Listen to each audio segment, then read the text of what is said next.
In a future where nearly half the population is unemployed, a virtual game emerges that promises to change everything. But there's one catch. You bet your life to play, and it's in this digital hell that an ordinary guy enters, not for money, but to find his missing sister. Inside the game, every stage is a nightmare. Every mistake can kill, and no one can be trusted. But while everyone else is just trying to survive, he starts going beyond, facing impossible challenges, breaking the rules, and realizing that this game isn't just a game. There are contracts, insane powers, and a hierarchy that turns players into something far greater. And in the middle of all this chaos, he stops being just another participant and starts becoming something that can dominate the entire system. And without further ado, let's get into the video.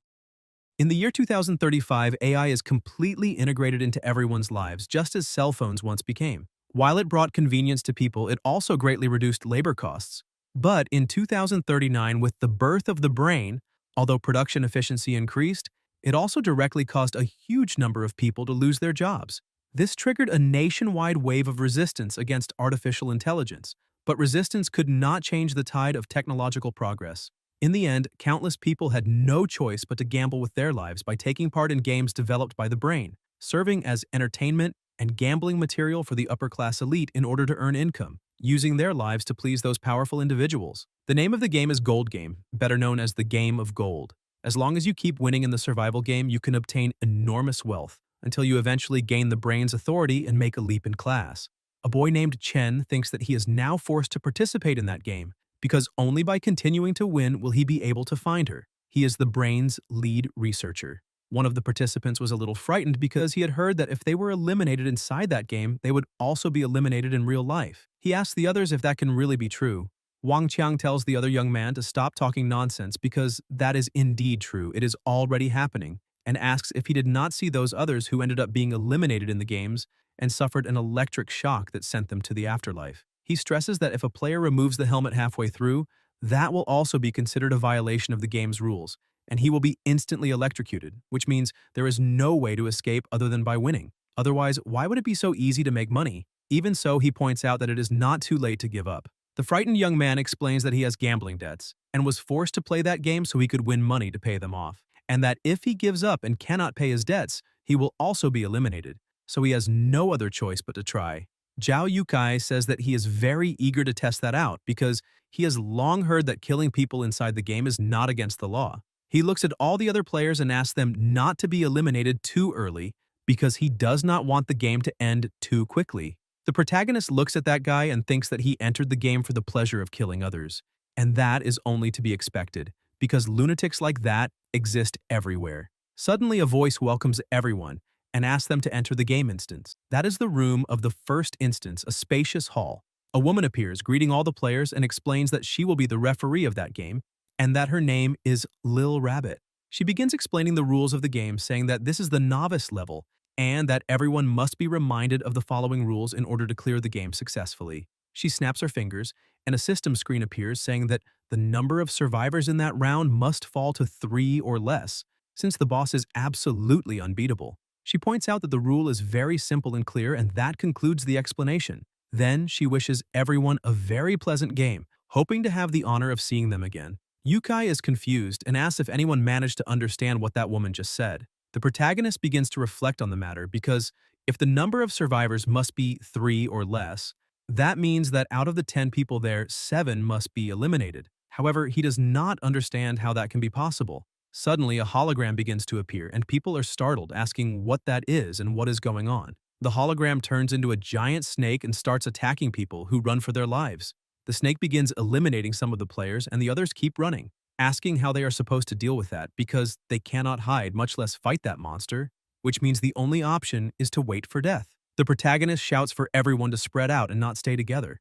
Even so, he cannot understand what kind of beginner level that is, and perhaps they really do need to wait until 7 people are eliminated by that monster before they can pass. The snake keeps advancing toward them and turns toward Chen, but at the last second he manages to dodge the bite and jumps behind a pillar. He notices that after the snake managed to eliminate 2 players, its tail clearly became longer along with its ability to turn at 90-degree angles. He remembers that the main game of that round should be the famous video game, and if it is Snake, that means the snake's head can only turn at 90-degree angles. And as long as he can remain at a 90-degree angle from the snake's head, for example 45 degrees, the snake's head will need 2 steps to reach him. although that only buys a little time to prolong the fight. Yukai notices that the snake was heading toward him and tries to run, but he still thought the whole thing was a joke and asks what that woman meant by absolutely unbeatable, because he does not want to be eliminated in a place like that. But as soon as he looks ahead, he is shocked. The snake was right in front of him, preparing to bite him. Even so, he manages to dodge and asks when that monster appeared in front of him. But before he can complain about anything, the snake resumes chasing him. He runs again in desperation, trying to calm down a little because he needs to find a way to get rid of that thing, since if this continues, it is only a matter of time before he is eliminated. While running, he notices that the protagonist was hiding behind the pillar, and he is the only one close enough, so he thinks the protagonist could give his life to save him. He changes direction and starts running behind the pillar. Meanwhile, the protagonist was thinking that the brain would never create such a purely elimination-based mission just to eliminate players, so the crucial information is probably the second rule. The snake is absolutely unbeatable. But it did not say the snake could not be eliminated. And according to the rules of the snake game itself, if the snake's head hits its own body, it will be eliminated. And as long as he remains constantly at a 90-degree angle from the snake's head, it will need at least 2 steps to bite him. And during that time, there may be a chance for it to hit its own body. He thinks that no matter what happens, he cannot just stand there waiting for death, so he needs to try. But while he was thinking through that plan, Yukai appears behind him and grabs him, telling him to have a good trip, and asking him not to blame him on the road to the underworld. He throws the protagonist into the snake's mouth, and while being swallowed, he asks himself whether he is really going to be eliminated. He remembers the conversation he had with his sister when she was showing him the new dish she had prepared and asking him to taste it to see whether it turned out well. He realizes that, apparently, when life and death are at stake, he really can see his life flashing before his eyes. His sister was saying that everything was fine because she is not a child anymore and that little injury is nothing, because seeing the protagonist eating happily was already worth it. Jin Cancan points out that she had not gone so many years without eating rice for nothing, because from then on she would take care of all the protagonist's meals. However, the protagonist was a little irritated by his memories, because his sister did not keep her word. She had promised that she would cook for him every day, but that was the last meal she managed to prepare for him. On a strange night, a sudden change destroyed all the good things. He lost his job as the brain's researcher and was crushed under enormous debt. Completely destroyed by depression, the protagonist was drowning himself in alcohol. His sister tried to comfort him, but he only told her not to worry about him. Even so, Can did not give up and asked what nonsense he was talking about because he was her brother. So how could she leave him like that? He had thought that she would grow resentful toward him and, in the end, would give up and leave him alone. But she did not do that. Seeing her brother sink deeper and deeper, she often went to him, telling him not to worry, because she would solve the financial situation, since she was no longer a child who could only hide behind him and be protected. Because of that, she entered that cursed game to try to save him. Determined, she said that maybe she could do something, and after that she never came back. That is why he must find her no matter the cost. The snake had bitten half of the protagonist's body, causing him an extremely serious injury, but knowing that, because of his weakness, his sister took the risk and is now missing, he shouts that he cannot die in a place like that. He gathers all his strength and starts trying to get out of the snake's mouth, but only half of his body manages to come out. He falls to the ground and realizes that he is about to lose his life, but he still refuses to die. With each passing second, he feels his will fading because his consciousness is beginning to go dark. But at the very last second, a screen appears in front of him saying that Employee ID has been detected and successfully activated. The protagonist is taken to a completely strange place and asks if he has not yet been eliminated and why he is in that place. The system screen informs the protagonist that the system is linked exclusively to player Chen, and that administrator privileges have been activated. Level 1 administrator privileges. Code editing, allowing free editing of attribute points, only for himself. The protagonist remains confused, asking what the system is, but decides to test it, and when he looks at it, he sees the attribute panel and thinks that it is like adding points in a game. That brings him great hope, because if he is right, there is a great chance to turn that game around, as long as he focuses on agility to increase his speed. But then he sees the endurance and strength options, and thinks that something is wrong, because increasing speed just to keep escaping will not help in that situation, and what he truly needs at that moment is strength. As soon as he chooses what he wants to increase, the system informs him that the attribute editing was successful. In addition, the system also detects missing player data and asks whether he would like to restore it. The system also issues an alert saying that he can edit and allocate personal attributes at any time, and that every level gained will increase all attributes. He confirms the choice and thinks that with those abilities, he can maximize a single attribute at any moment, becoming even stronger as the attributes improve with future level-ups. He truly does not care about the rules of the game because he will do anything to rescue his sister. The system informs him that the strength increase has been applied and the data restoration as well. Automatically, his legs are rebuilt and the snake comes toward him. But this time, the protagonist is completely enraged. The snake tries to bite him and starts swallowing, but he manages to pry open the snake's mouth with one hand and, with the other, grabs the snake's tongue. His eyes begin to shine, his breathing grows heavier, and a strange aura starts to come out of his body. He asks the snake whether it really likes eating so much, because he wants to see who will eat whom in there. He bites the snake's tongue, making it feel intense pain and throw him out of its mouth. Chen lands in a heroic pose and takes a deep breath. The aura around his body is still terrifying, making all the other players stare at him in fear and ask whether he is really human. Chen looks at the snake and wonders if the attack worked, since a health bar appeared on it, showing that he managed to take away 1 point of its health. Even so, he is satisfied with that result because it means that Snake is not completely immune to physical attacks. However, he realizes that with his current power, killing that snake by force is not realistic, and that even if he sacrifices other attributes to pile everything into strength, it would still be difficult to face that beast head-on, and at best, he would only be able to hold out for a brief moment. So perhaps it is better to continue with the previous plan and put all the points into agility, because then he will be able to use the rules of the snake game. The snake tries to attack again, but the protagonist dodges, thinking that in order to make the snake's head hit its own body, he needs to position himself correctly because in the original game settings, if the snake's head touches its own body, the game ends. And if he's not mistaken, that should be its only weakness. With that in mind, he steps in front of the snake again to draw its attention. The snake begins chasing him, and he runs toward its body, and with everything set up, now all that remains is to see whether this will really work. The snake prepares to bite him again, but the protagonist jumps, making the snake bite itself. He realizes that his idea was correct, and that this really is the weakness the snake has. However, that weakness was patched by the brain, and because of that, everything returns to square one.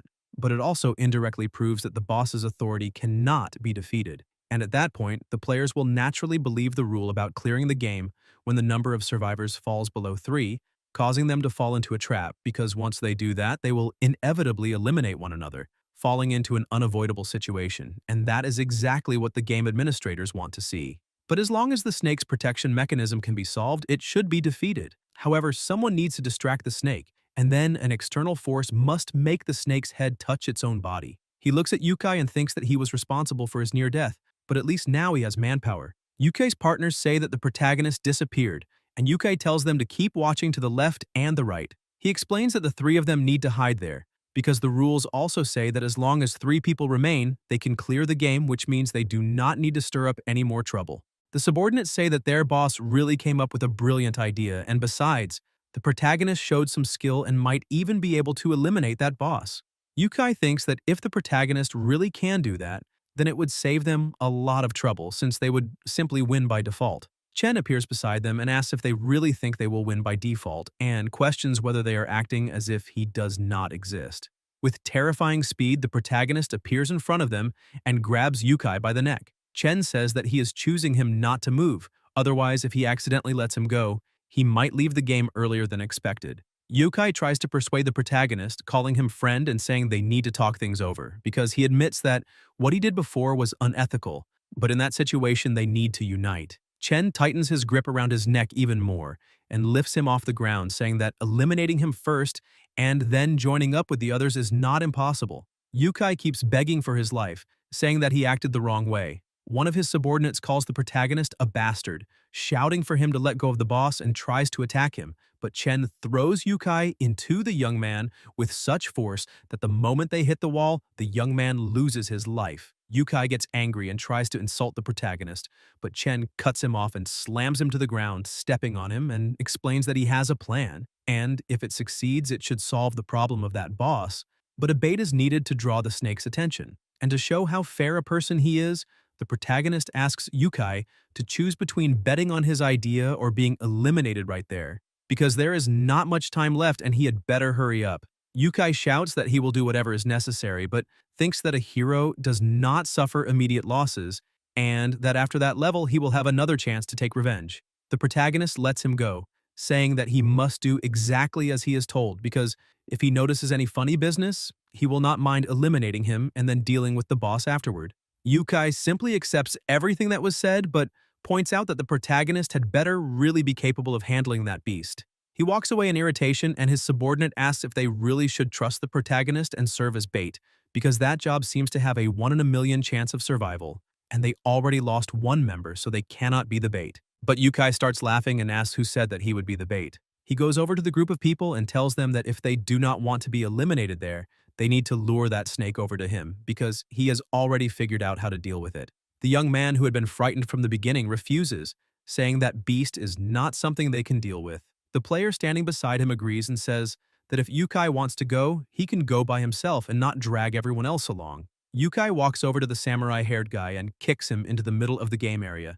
The man trembles in pain, unable to move, and the snake goes over to him and eliminates him. Yukai shouts that he was very polite to them and asks if they really believe he will not eliminate them all and tells them to do the same. Everyone tries to leave, but he grabs a woman, saying that she has to stay. She asks what more he wants because she already did everything he asked. He grabs her by the body, saying that he is giving her a way out and that she needs to follow him from now on, and that when everyone else is eliminated, the three of them can clear the game successfully. Or if she prefers, she can also become the boss's dinner together with the other useless people. Another woman and the frightened young man try to run from the snake, but the young man is also eliminated. Seeing that, the woman becomes completely terrified and realizes she has no choice, eventually agreeing with him, saying that as long as he does not get her eliminated, she will do anything. The other subordinate asks his boss whether this will really work because that woman will not last long and will also soon be eliminated. Yokai looks at the woman beside him and says that they could have a nice trip because if they are not eliminated, then how will he reduce the number of survivors, since he cannot be eliminated there because he still has blessings to enjoy in the future. He looks at the protagonist thinking that the kid humiliated him just now, so he must be eliminated. The snake starts heading toward them, and Yukai says that this is the perfect moment and that they can pretend to cooperate while waiting for an opportunity to eliminate him afterward. He runs over to the protagonist saying that they managed to lure the beast over and asking what they should do. But the protagonist was analyzing the whole situation and thinks that that useless man did nothing but evil, and if there is a chance, it is better to eliminate him as well, since he is an unstable factor, otherwise it will be hard to guarantee that he will not cause trouble. The protagonist pretends to believe him and says that as long as the snake's head hits its own body, the game will end.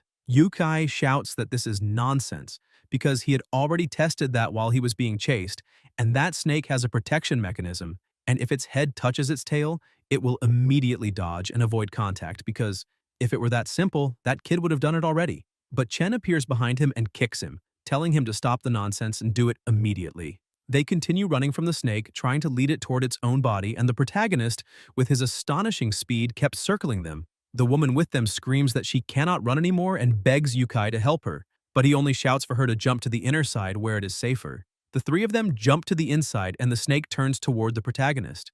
Yukai smiles and says that the chance is right there, because the protagonist was nothing more than an idiot barking orders at everyone, and now he will be eliminated. But Chen releases his strength again and attacks the snake with everything he has, leaving everyone stunned. The kick was so strong that it changed the snake's direction, sending it straight toward Yukai. He's horrified and asks how that is possible. He manages to move a little to the side, but his arm is torn off, and because of that, the snake bites itself, cutting off part of its own body. The subordinate runs to his boss and asks whether he is all right. Yukai, in terrible pain, tells the protagonist not to think this is over because he will remember this debt. The game congratulates the players for injuring the boss of the Surrounded by Snakes game instance, and the hidden achievement Snake Hunter has been unlocked. The player's level rises to 3, granting 6 free allocation points. But the protagonist is surprised to see that the snake was only injured because it should have been eliminated by that blow, so he wonders why it was only wounded. He looks at the snake and realizes that perhaps it really is not dead. Rabbit appears, congratulating everyone on successfully clearing that game instance, and all surviving players receive corresponding experience and a cash reward. In addition, the other players also receive 3 attribute points to allocate freely, and the MVP player gains an additional lottery draw. Specific settlement matters will be handled after the end of the game. She also points out that other players can view their attribute panels for details, but she will not go into that there. Yukai's arm grows back, and the blonde woman notices that she also leveled up, and that is great because now she is finally not completely defenseless. Yukai's subordinate is amazed by the status panel and feels unsure about how he should allocate his 3 extra experience points. Yukai realizes that his arm returned 100% to normal, which shows that Heaven has not abandoned him yet, because when a level increases, negative physical states are also reset to their original condition. Rabbit walks back and forth, saying that now they will follow the principle of the minority obeying the majority as decided by the players, and asks if they would like to activate the hidden mission. And if the number of people present falls to 3 or less, the hidden mission will be forcibly activated. She walks over to the protagonist and looks directly into his eyes, saying that this is a special reminder, because once the hidden mission is activated, it cannot be cancelled. And if they manage to complete it, all surviving players will awaken a random ability, in addition to generous rewards. Moreover, the rewards are unique, meaning that if they lose that chance, they will not get another one, so they should seize that opportunity. She stresses that the 1-minute countdown will begin immediately, so they need to decide.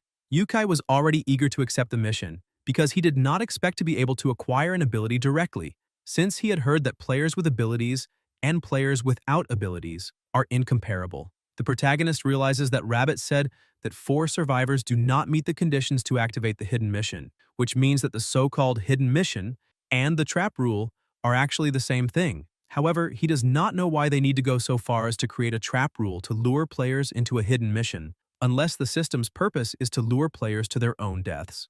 And if a player is eliminated in the game, they will also be eliminated in real life by the helmet's powerful electric current, which shows that no one cares whether the players live or die, since they are being lured into participating in their own deaths in a hidden instance with greater risk, thus generating more traffic, because that is the true objective. That means the safest choice at that moment is not to do everything the higher-ups want. The protagonist says that he does not agree to proceed with the hidden mission. The woman points out that she does not want to stay in that place that kills people, as if it were nothing for even 1 more second, so she also opposes the mission. The subordinate tells his boss that the money they earned from the current mission is already enough for them to spend for a while, and besides, it is too dangerous to continue there, so they need to leave. Rabbit looks at them and asks if they are really deciding that, saying that it is a pity and that they should think carefully, since the rewards for clearing the hidden instance are very generous. Not only experience, but also items and abilities, and those game items are readily available even outside the game, able to generate a great deal of money and prestige. The protagonist interrupts the referee, telling her not to say anything else, because they already refuse to activate the hidden mission. Rabbit takes a deep breath, saying that unfortunately the protagonist is right, and if that is the case, with 4 surviving players and 3 refusing to activate the hidden mission, she announces that the game ends there. Yukai, obsessed with gaining more power, refuses to accept that, saying that it cannot end that way because if he had abilities like the protagonist, he could be just as arrogant. And if he had abilities, none of that would have happened. He grabs his friend and tells him to go in peace, promising to take care of his family, and eliminates him right there. The girl is shocked and terrified by that. The game notifies them that only 3 players are now detected as survivors.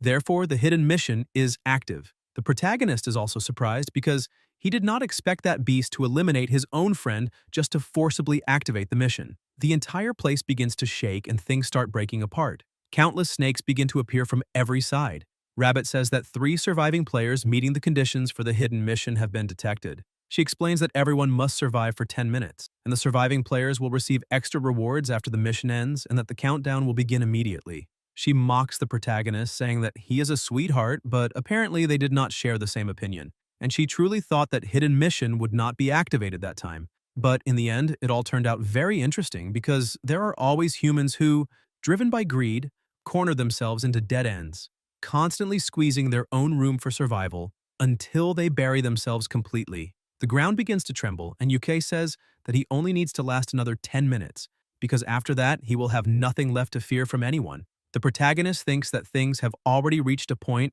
where he can no longer just stall, because with those 2 giant snakes combined at the same time, even with full health, it would not be enough to face them. Suddenly, some snakes begin attacking other snakes, and the protagonist notices something strange, wondering what is going on, because those snakes are not splitting apart, and perhaps the so-called protection mechanism only applies to each snake itself. And if 2 snakes collide, then the devouring rule takes priority. And if he is not mistaken, the hidden mission is simply an extension of the original game, and the rules must be universal. So as long as he can eliminate the 2 beasts, he will be able to solve the problem. He changes his points to strength and thinks that at that moment he must find a way to make the 2 bosses collide, because this is his last chance.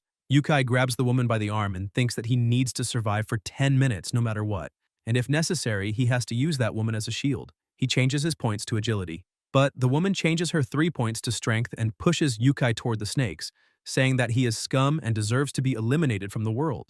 Yukai curses at her, asking how she dared to betray him because he eliminated his own subordinate to activate that hidden mission. So how could he be the one eliminated there? She asks what kind of betrayal he is talking about and tells him not to think she does not know what kind of person he really is, because he eliminated his own subordinate, so how could he possibly spare her life? Yukai grabs her leg, saying that he does not want to be eliminated and begging her to save him, promising to give her money once they get out of there. She kicks him, telling him to die alone. Yukai keeps holding on to her and manages to pull her down to the floor, saying that he calculated everything, but never imagined he would fall because of her. And because of that, they should be eliminated together.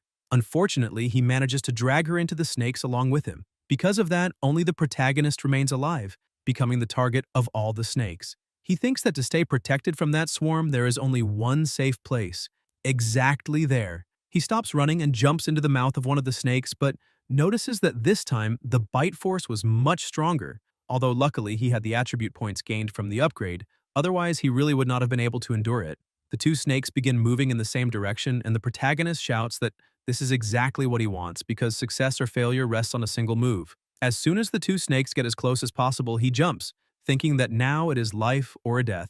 The snakes attack each other, and because of that, both are eliminated, making the protagonist's plan succeed. The game informs him that the system has detected that the game surrounded by snakes was successfully completed, and the hidden mission was also cleared. Chen became the MVP of that game. Because of that, his level was raised to 8, and he currently has 10 free attribute points, in addition to having obtained a skill selection opportunity. His administrator authority was also upgraded, and a new authority was obtained: code duplication. With that, he can replicate any game code from a deceased individual within 30 minutes and integrate it for personal use. However, the level of the summoned code will remain at the same level as the user himself. The protagonist is surprised to discover that he obtained code duplication because he truly did not expect the system authority to also increase with level, which means that now he can duplicate the code of all deceased NPCs.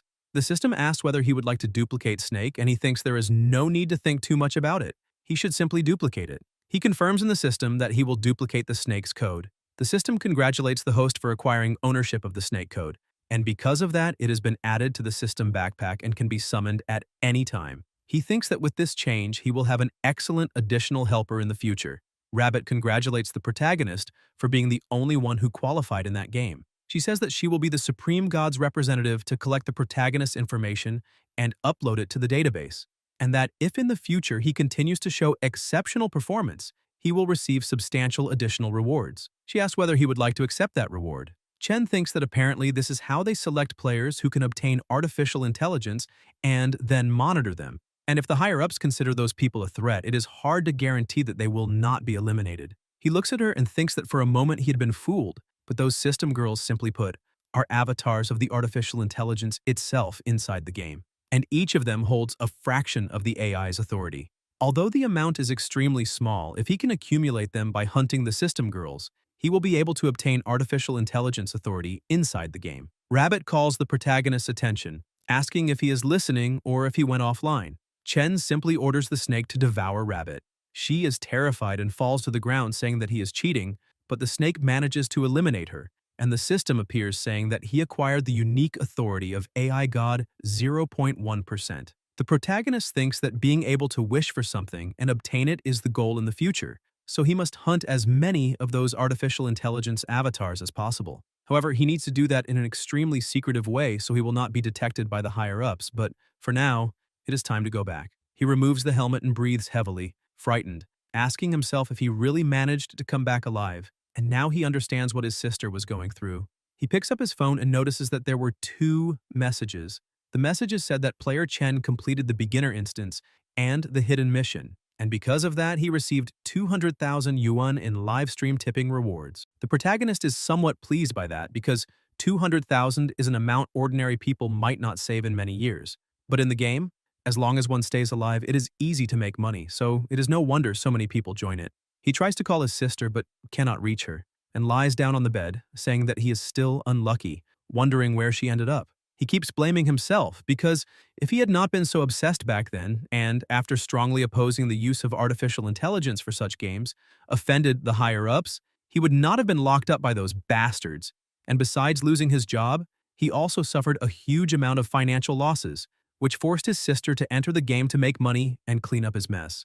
Thinking about that leaves him even more stressed. He gets up, saying that ever since she left a little money behind, there has been no further trace of his sister, and the only known clue is that she was active in the game. He gets ready to take a shower and thinks to himself that no matter what he needs to do, whom he must face, or where she is, he will find her, because this time it is his turn to protect his family. In a bar, some people were gathered, and the announcement about the game appears, saying that they will broadcast match number 264 live. They are impressed to see that the protagonist is very interesting since he managed to identify the snake's weakness at the beginning of the game, so he must have researched a lot before entering. Tian Quan, level 25, captain of Team Pojin, starts laughing, saying that that kid has a fierce streak in his chest, and that if he had the chance to have him on the team, it would not be a bad thing at all. Fei Ying, level 23, vice captain of Team Pojun, is not so impressed, saying that it was only a beginner level and that if those people had been able to cooperate and work together against external threats, perhaps no one would have been eliminated.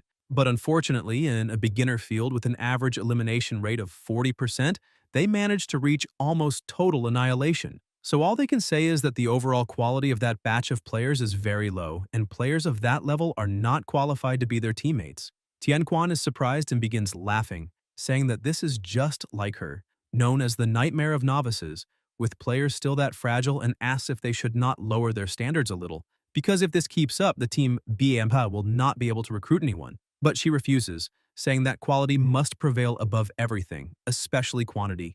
After taking a shower, the protagonist steps out and notices that his phone is ringing. As soon as he answers, he asks who it is, and the voice on the other side says that he has news about the person Chen is looking for. The protagonist asks what he just said, but the voice replies that 3 days ago she appeared on the MVP ranking board of a certain game. However, the information costs 50,000, and as soon as the money is transferred, he will send the details.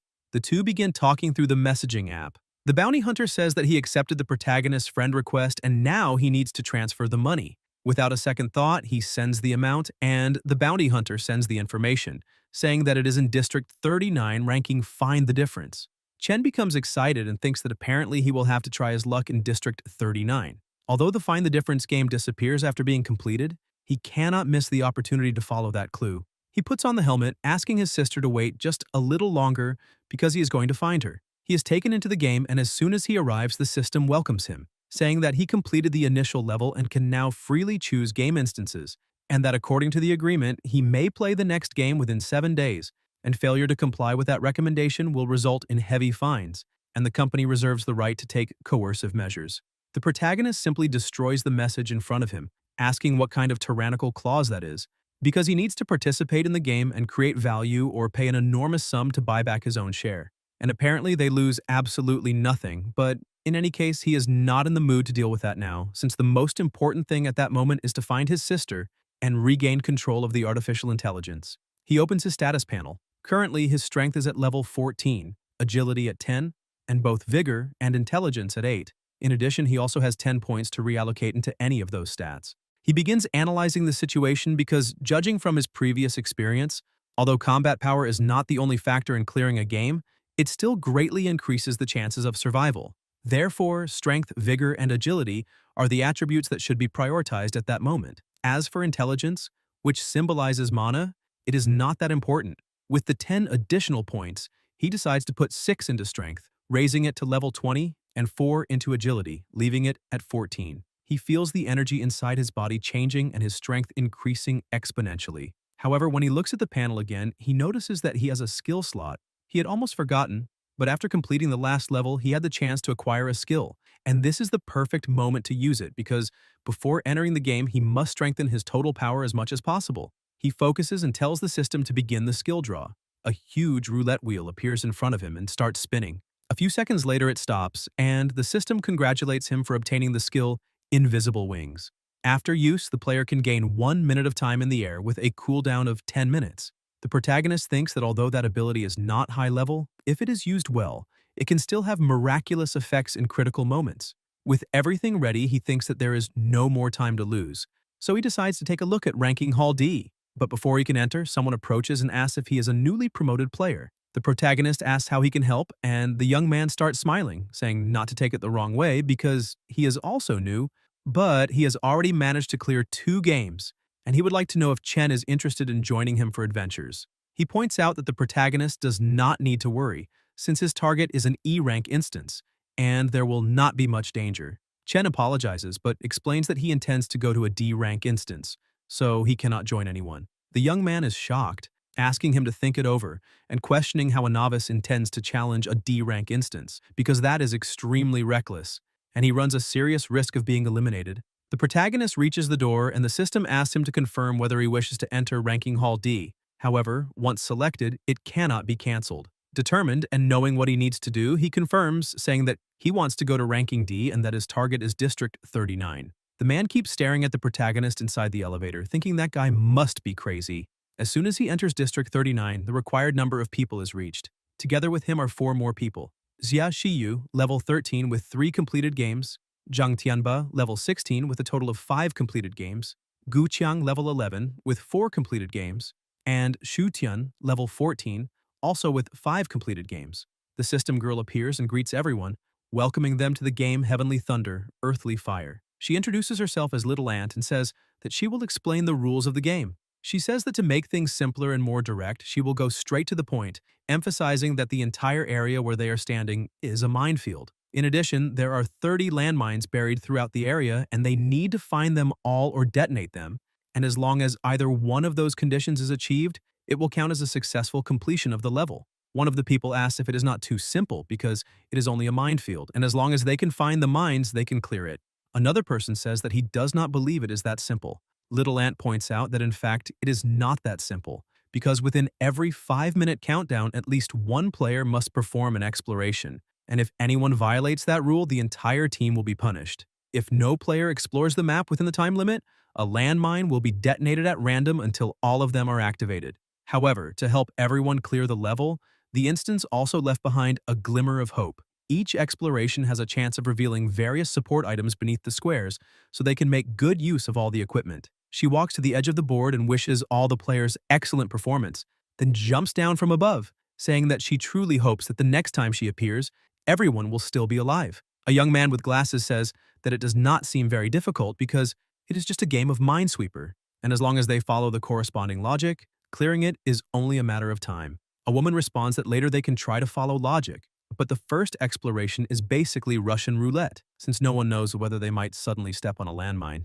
Chen thinks that something about it is strange, because although what the woman said seems correct, it makes no sense for a D-rank instance to be that simple, which makes him wonder whether he entered the wrong place. However, the discussion quickly shifts direction, and they begin questioning the fact that there is a player there who had only just come out of the beginner level, because each of them has already cleared at least 2 or more instances.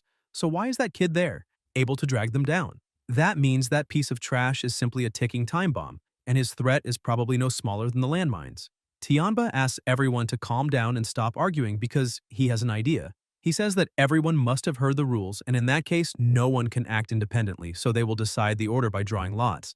And whoever is selected must move forward, and anyone who dares to violate that will be harming everyone. So he cannot be blamed if it becomes necessary to eliminate that individual in order to protect the group, because that way, even if the protagonist is just a novice, he will not drag the team down. As for the rest, it depends entirely on each person's capability. After explaining his idea, he asks who is in favor and who is against it. Xu Tian says that everyone should already have heard of the tyrant Bree of Z City, because it is the same person. Chang says that if anyone has any objections, they can go to the side and fight to settle it. Otherwise, everyone should raise their hands immediately. The protagonist ends up agreeing, even though he thinks that guy is acting in an arbitrary and dictatorial manner. Even so, this is the best option for now. Otherwise, everyone would be confused and the whole thing would turn into a mess, which would only cause more trouble. Tianba says that to prevent people from suspecting him, they will use the system's built-in lottery function. That way, everyone accepts fate and no one can try to cheat. But in truth, Tianba thinks that everyone there is nothing but a bunch of idiots, because his ability is Hand of Fortune theft, and for a game based on luck, he can handle everything easily. And it was not for nothing that he bought that internal information for a high price on the black market.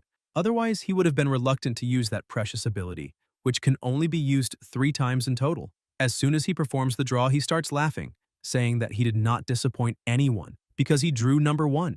And since that is the case, he will assume the lead and open the way for everyone. A blond young man says that he does not believe that because it is too much of a coincidence that he drew the first number, and asks if it is possible that that guy is absolutely confident in the safety of the first choice.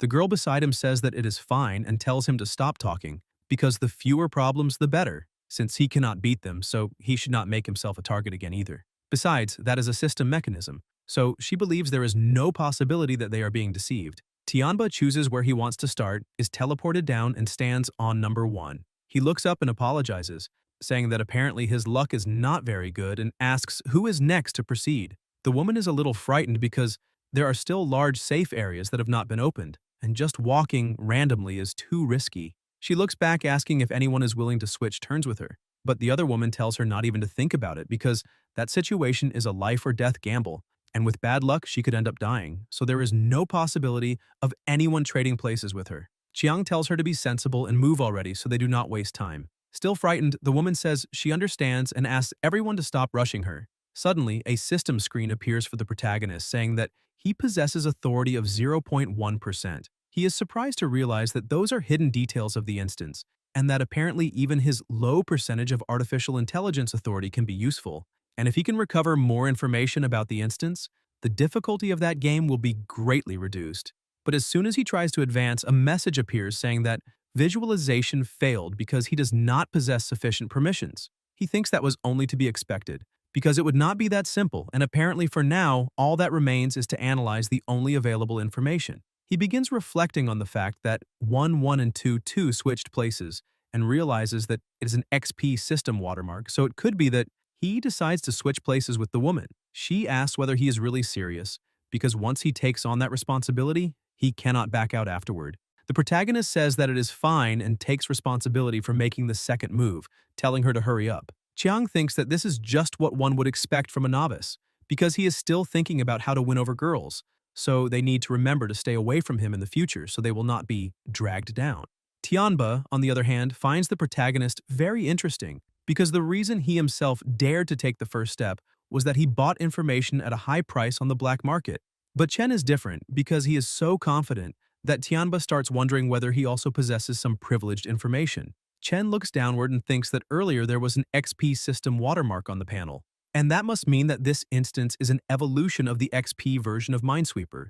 Unfortunately, he is already quite familiar with that game. He remembers when he was teaching his sister how to play, saying that the rules are the same, since it is one step at a time, and if she wins, then he can order takeout, but if she loses, she will have to cook at home. Can gets a little pouty, saying that he is being too bossy since he has already beaten her countless times at Minesweeper. The protagonist says that it is fine and that he will accept a small loss and let her go first because that is a computer with the XP system, and the first step in Minesweeper is absolutely safe. He asks if that is fairer now. Can becomes happy and hugs her brother with a smile on her face, saying that he has always been the best to her. With everything settled, he says that now there is no turning back, and if she loses, she will have to cook. Because of the memories that will not leave his head, he promises once again that he will find her at all costs. He analyzes that instance because it is based on the XP system's Minesweeper.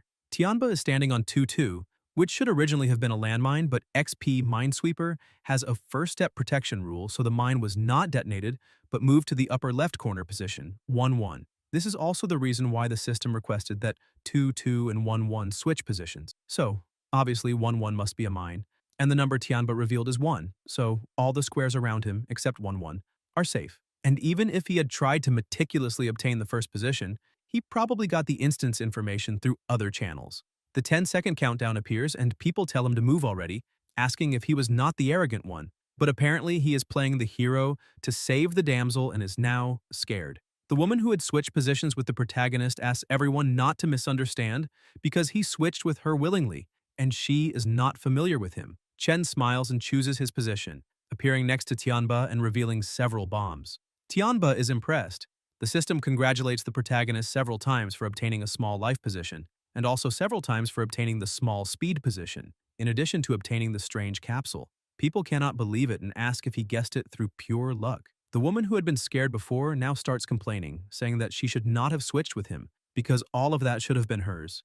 Tianba looks at Chen saying that he is very good. This is very good because his analogy was correct, and apparently as long as they follow the rules of the traditional Minesweeper game, they will be able to proceed normally. However, that is a rank D instance, so there must probably be hidden rules, just like in the snake game, so he must not be careless at all. Besides that, he knows Tianba made a huge effort to obtain the first position, so it is clear that he got first-hand information through other channels. On top of that, his acting is ridiculous and clumsy, so he can see right through the hypocrisy. Tianba touches the protagonist's shoulder, saying that he made an excellent move, and even though he is a newcomer, he has meticulous and precise thinking, so he will have a great future. But Tianba was actually irritated because he was thinking that the protagonist definitely also had insider information and should have been a little wiser and taken the second step by himself, since those items are all valuable and can even be used to save lives at critical moments. And the protagonist is managing to act easily and decisively. He shouts for the others to move already because if anyone dares to harm everyone, then he will act on behalf of the group. He looks at the protagonist, thinking that he will let him keep acting smug for a little longer, because he will soon find a good opportunity to eliminate him.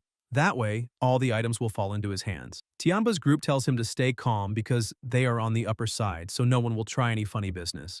And because of that, the next person will go immediately. A woman in a white dress says that she will be next and will choose right away. She analyzes the board, thinking that that place must be a mine, so she will mark it with a flag, then the adjacent one definitely is not. So she chooses there. Her thinking was correct, and she got a safe position. The blonde young man simply leaves everything to luck, but he also gets a safe position. Right after that, all the others quickly go and get their safe positions.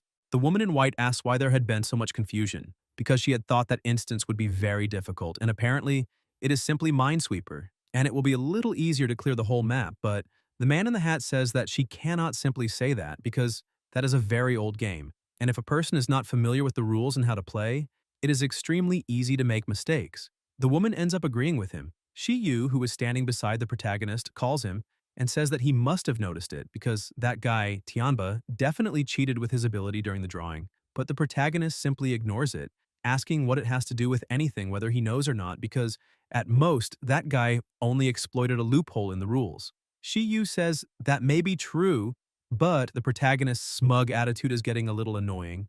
She decides to introduce herself, saying that her name is Shiyu and that she is a game streamer, and apparently he is quite familiar with that game. So she would like to know whether he wants to take care of her while she takes care of him in the future. But the protagonist looks a little confused, asking how she plans to do that since this is a deadly game, where it will be either her or him, and not an ordinary virtual game. Shiyu asks whether he really had to be so harsh with his words, since this is only an attempt to stay together for warmth. And that is a shame, because only in a certain game had there been a girl willing to team up with her. She points out that she's not trying to boast to the protagonist, although she is also a woman.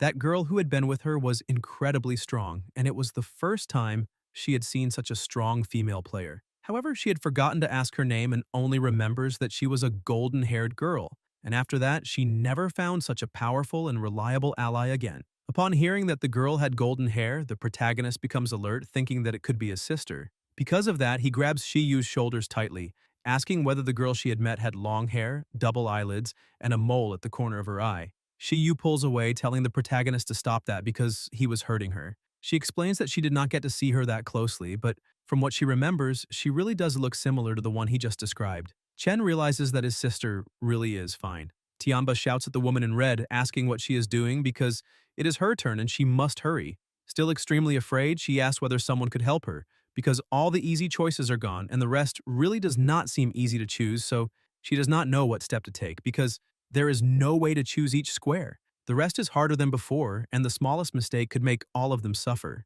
Other players tell her to blame fate for her bad luck, because in a game of Minesweeper, luck is also part of strength. The countdown reaches 30 seconds, and the system says that the next player must start the game as quickly as possible, because after the 30-second countdown, a landmine on the field will be detonated at random. Tiamba begins to lose control and shouts, asking what they had said during the drawing because if someone does not follow the rules of the game, that means going against everyone, and if she does not dare choose, then he will help her, and he starts approaching. The woman, completely panicked, simply crouches down and begs for her life, saying that she does not want to be eliminated there and keeps screaming for help. Tianba prepares to grab her, saying that if she is so afraid of death, then he will help. But Shiyu steps in front of him, telling him to wait and not move, and asks why he cannot help her choose, because that does not violate any rule. She looks at the woman, saying that if she trusts her, then she only needs to listen. Shiyu explains that the number under her feet is the number 3, and around the girl in red, 3 landmines have already been marked for her,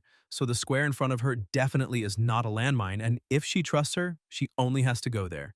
The woman in red becomes extremely grateful, saying that she will listen to her and choose immediately, and thanks her once again. Shiyu goes to Tianba and asks him to calm down a little, because that girl was only very nervous, and ended up becoming stunned for a moment. The girl in red goes to the square that Shiyu had indicated to her. As soon as she steps on it, nothing happens, and she shouts her thanks once again, because Shiyu told the truth, and now she is fine. Shiyu smiles, saying that it is very good to see that she is fine, but suddenly the color changes and everything turns red, and a bomb signal appears. Everyone is surprised, and the girl in red asks what is happening, because Shiyu had said there were no landmines. The protagonist shouts for everyone to get away, and the explosion completely destroys the girl's body. The explosion hits a good portion of the board. Shiyu manages to escape the explosion with her gravity control, and the protagonist uses his invisible wings ability. Tianba and his companions use shields to protect themselves. The other players only try to run as far away as possible, but some of them had been hit by the explosion. The protagonist goes to the edge of the blast, questioning where that landmine had come from. For a moment, he wonders whether it is possible that Shiyu did that, but he quickly dismisses that idea because that part of the board definitely should not have had a mine, and something unexpected must be happening. The blonde young man with some burn injuries on his body looks at Shiyu, saying that she was the one who pointed the way, and he really cannot believe that such a well-behaved and beautiful woman could have such a cruel heart. The woman in white agrees with her friend, asking Shiyu whether she knew that 3 players died because of her, because apparently she is nothing but a murderer. The woman in white keeps shouting and pointing her finger, saying that the number of people has gone down and it will be her turn to figure things out soon, and she does not want that, because Shiyu eliminated the other players and should be held responsible for it.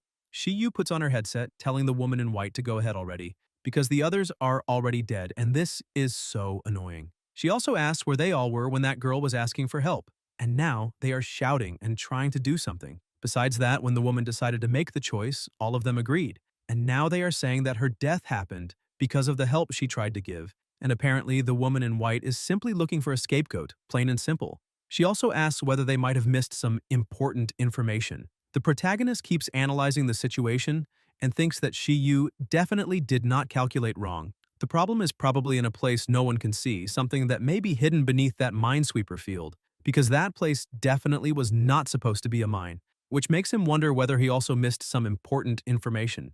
When he looks back, he notices that the numbers on the minesweeper board are changing. Tianba continues acting like the leader of the situation, and says that that girl is indeed an irresponsible murderer because of what she did, asking whether she really thinks they do not dare deal with her. The others end up getting involved, agreeing with the supposed leader, saying that they need to do something before she does something stupid again, and ends up taking more people down with her. However, Shiyu was already losing patience and looks at Tianba, telling him to do something already instead of just talking, because her ability is gravity control, and if they really are not afraid of death and want to experience freefall, then they only need to step forward. All of them become frozen, frightened by the situation. The protagonist approaches her and she turns around irritably, asking whether he is there to cause more trouble, but he only asks her to calm down and points to the side, asking everyone to listen to what he has to say. He explains that there must be a moving mine on that minesweeper field, and it can move back and forth across the field and detonate at any moment. The woman in white is a little doubtful, asking what that guy is talking about. Chiang points out that this information is absurd because if such a thing really existed, could that instance still even be considered Minesweeper? Tianba finds that information very interesting. The protagonist continues his explanation, saying that if he remembers correctly, the numbers marked there before should have been 3, 3, 3, and 2, but now it changed to 2, 3, 3, and 3, and the mark that had been next to the explosion also disappeared. In other words, the mine that was there moved 1 square to the right, and that is what made that woman blow up directly without any defense. After hearing the explanation, Chiang ends up agreeing with everything the protagonist said because it makes sense. The woman in white also says that the woman in red really was fine when she stepped there the first time. Chen tells Shiyu that she guided that woman in red to make that move, which shows that she must have noticed that there was a problem with that board a long time ago, so she found a scapegoat to verify it for her. He looks at her and asks what she thinks of his deduction, asking whether she would prefer that he keep talking. Shiyu is surprised by all of this and asks how the protagonist knows that and what his real purpose is, since he is helping her get out of that situation. Chen asks who said that he is trying to help her, because apparently she must have misunderstood. He points out that she still cannot be eliminated because he needs her strength to help him uncover the whole truth. Shiyu starts laughing and asks why she should help him, asking whether it is only because he spoke up for her to protect her. Besides that, she really did not expect a newcomer like him to be so arrogant, because she did not ask for anyone's help, and even without him helping, no one there can do anything to her. Chen releases his killing intent, and with his eyes fixed on Shiyu, he says that she is giving herself too much credit. He steps a little closer and looks directly into her eyes, saying that he is only informing her, not discussing things with her. Shiyu freezes, seeing that the pressure from the protagonist's aura is extremely intense, which makes her wonder whether that boy really is just a level 8 newcomer, because he may be a hidden level specialist fishing among novices. She remembers the reaction the protagonist had when she mentioned the golden-haired woman and thinks that there is no harm in cooperating with him a little. At least she has the information he wants, so he probably will not attack her. She tries to smooth things over, calling the protagonist handsome and saying that there is no need to make things so tense between them, because he helped her, so naturally she should help in return, since she does not want to owe a favor. She explains that her Heavenly Eye ability can only be used 3 times a day, and she has already used it once. Tianba asks the protagonist who could possibly remember the numbers so precisely, since so many had already been revealed. Zutian agrees with his boss, asking whether it is possible that the protagonist interpreted it wrong. Chen explains that he is a programmer who is especially sensitive to numbers, so it is impossible that he made any mistake. Besides that, speaking without any basis makes no sense. Tianba touches the protagonist's shoulder again, saying that it is fine and that his deduction is indeed interesting. But at that moment, they still need to continue the game since they do not have time to verify something that may theoretically not even exist. Chiang keeps acting arrogantly, saying that they have no time, so the protagonist needs to stop causing trouble.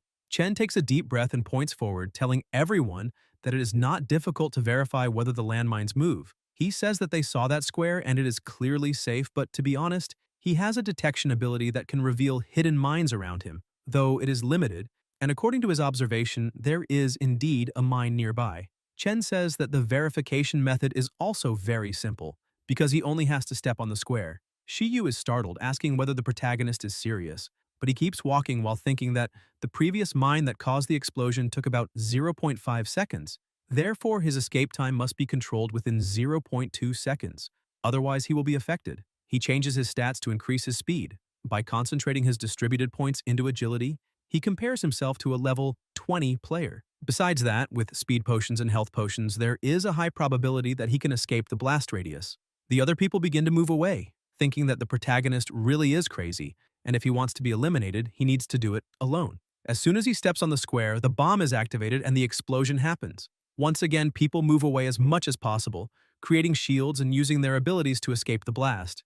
Shiyu cannot believe that the protagonist would get himself eliminated in such a stupid way, but she is surprised to see that he managed to get away using only his speed. She cannot believe that he is that fast, because even with potions, he should not be able to move that quickly, which makes her believe that that boy definitely hit his true level, because he is at least level 20 or above. Chen thinks that he barely managed to escape because he almost truly got eliminated, and his remaining health is not enough for another attempt. And for safety, he will use a health potion to recover some of his life. Everyone is impressed, seeing that he really was telling the truth and that there are moving mines underground. The woman in white panics, saying that they're simply doomed because even if they knew where the bombs are not, what could they possibly do since they can move freely? Besides that, they cannot see underground, and the mine's path is also impossible to calculate. The instance tells the players to proceed with the next exploration within 30 seconds, because if they do not, another mine will be detonated at random. A blonde young man and the woman in white were completely desperate, saying that it was all over and all of them were doomed to die. Chen analyzes again where the explosion happened, thinking that those mines must have a movement pattern, otherwise the difficulty would be excessively high and that is not logical enough. Although the movement pattern is important, understanding the reason why the mines move is even more urgent. Then he notices something. He asks whether everyone saw it and points out that in order to clarify that, first, they must solve the problem of the mind's movement. Zhu Tian points out that this is what he would normally say. However, the mission is still more urgent, because how can he care about anything else when he is running the risk of death? The protagonist agrees, saying that this is exactly what he was going to say. He says that in order to find the story, all of them must split into two groups. One group will complete the system's mission, and the other group will find the mind's trajectory. Zudian says that he chooses the system's mission, and the girl in white points out that those moving minds are invisible and untouchable, and if she is not careful, she will also be blown up. That means she does not want to walk straight into her death, so she also chooses the system's mission. Chen looks at Shi Yu, saying that the others should continue completing the system's mission, and Shi Yu will investigate the issue of the mind's movement with him. He asks whether anyone is against that. Shi Yu agrees, saying that she will carry out the mission with him without any problem. Tianba once again touches the protagonist, asking him to wait a bit, and points out that it is very dangerous for only two people to do that, suggesting that Chen take his group with him, because more people means more safety, but the protagonist says that the situation below is unclear and too many people may be counterproductive. He asks Tianba not to worry because if there is any extra gain, he will share it with everyone. Tianba does not like that idea at all because he has the feeling that there is definitely something good down there. And apparently, the protagonist probably noticed something, which makes him think that if the protagonist obtains any reward, he may not share it with everyone. Even so, he agrees with the plan, saying that young people nowadays really do have motivation and enthusiasm, so he will stay on the upper side to lead the team and continue the system's mission. He hands a communicator to the protagonist, saying that he should take it because if he encounters any situation down below, he must contact him immediately so he can provide support from above. The protagonist is surprised to see that that guy has a communicator because he did not imagine that someone could have so many good things. Chen accepts it and sets off on his mission. But Tianba's real strategy is actually different. He thinks that the protagonist believes he can play mind games with him, but thinks the protagonist is still too young for that because as long as he finds something good, he can detonate all the mines up there, and by then, the instance will be cleared. So he will have all the rewards and everyone else can be buried there. Shi Yu asks whether Chen really thinks Tianba will help them, because even she can tell that guy is no good. And it would be a miracle if he did not take the opportunity to stab them in the back. The protagonist says that it does not matter, because he never expected that guy to keep his word, and in any case, he does not need that. Shi Yu points out that she does not understand what he's thinking, but asks him to come closer because her gravity ability has a distance limit. He comes a little closer, but she does not think it is enough, and hugs him from behind, making Chen surprised. She tells him not to think too much because she also has no other choice, since her ability is something unique, and if she does not hold on to him, he will simply fall to his death. The protagonist says that the reason does not matter, because they have a mission to complete and tells her to move already. She tells him to get ready and jumps into the hole. While slowly descending through the hole, she says that the place is empty and asks whether they can really find any clue there. The protagonist notices something farther below and tells her to come closer slowly. As soon as they reach the entrance, they step onto the ground and realize that it is a passageway. He says that this is probably the passage the mines use to move, so they must be inside there, and once they enter, they will be able to know the movement pattern. Shi Yu is impressed because she did not expect such passageways to exist and asks whether it is possible that the mines are using those passages to move freely. The protagonist says that he does not know exactly how they move. Shi Yu gets a brilliant idea, saying that perhaps they could be mines with legs, and starts laughing. But she notices something moving behind the wall and becomes frightened. She grabs the protagonist, asking whether he saw that too, because something definitely just happened. Frightened by the situation, she says that the protagonist needs to protect her, because that is not a place like the outside and there is no room for maneuvering. The protagonist looks at her and thinks that, in fact, he had discovered the true nature of the moving mines a long time ago. When he was inspecting the explosion crater, he saw something. The system had appeared before him, saying that copyable code had been detected, called Landmine Soldier Ant, and asked whether he wished to copy it. He thinks that landmine soldier ants are something interesting, and those mines are actually living creatures, which is why they were able to move. He copies the genetic code and the symbol of an ant appears on his hand, waiting for the right moment, because he was going to rely on that. Suddenly, the ground begins to shake and a huge ant appears in front of them, while two other ants appear at their backs, blocking every route of escape. Shi Yu is surprised to see that they are ants, because she should have thought of that a long time ago. Chen says that those ants are clearly seeing them as intruders, and if it is an ant swarm, the number will only increase because of the panic. Shi Yu prepares to attack, saying that instead of waiting for death, it is better for them to fight, but the protagonist stops her, asking her not to do that. He questions what she is thinking because if she makes any move that causes the ants to explode, they will all be eliminated together. Not knowing what to do, she asks what they should do from there on. He uses his ability to create a giant ant. He grabs Shiyu and tells her to crouch down. She is impressed to see that the protagonist can also summon ants and asks what kind of ability his is exactly, because if he can copy everything he sees, that would be extremely powerful. The system's ants approach the protagonist's ant, and apparently they begin to communicate. Chen thinks that this was already to be expected, since ants identify their own species through smell. So, all he has to do is cover his own scent with the scent of the ant he created, making all the others mistake them for their own kind. Shiyu, a little embarrassed, asks if the protagonist can let her go now. He lets her go and apologizes for having done that. Chen walks over to his ant's head and gives it a few slaps, making it release some saliva. He takes some of it and asks Shiyu to spread it over her body, because the ants probably will not bother them anymore. But she is disgusted and says there is no chance she is doing that. Chen starts spreading it over his own body while telling her that she does not have to do anything if she wants to die. Shiyu watches the protagonist spreading that over his body and thinks that, apparently, when applied to the body it makes them disguise themselves as ants, so there is no choice. She will have to endure it no matter how disgusting it is.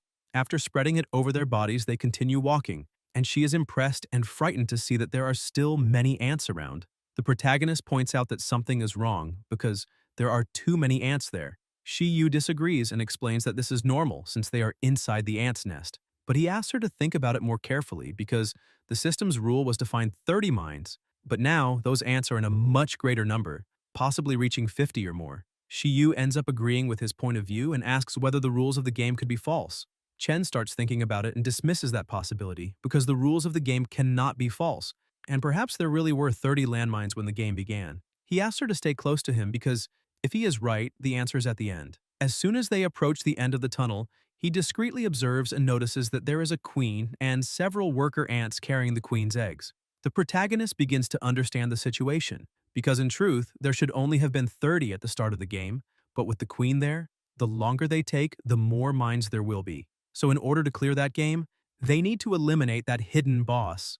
Another mission appears in the system, written updated survival mission. The player has detected the central mechanism of heavenly thunder and earthly fire. The upper section also changes, and the system notifies everyone that the mission to destroy the source of thunder, the Queen Ant, has begun, and the reward is double experience and a random item draw ticket. The MVP's exclusive personal rewards are a Grade C weapon, Blade of the Void, with a Grade C ability. The protagonist is surprised since in the end it really is a mission update.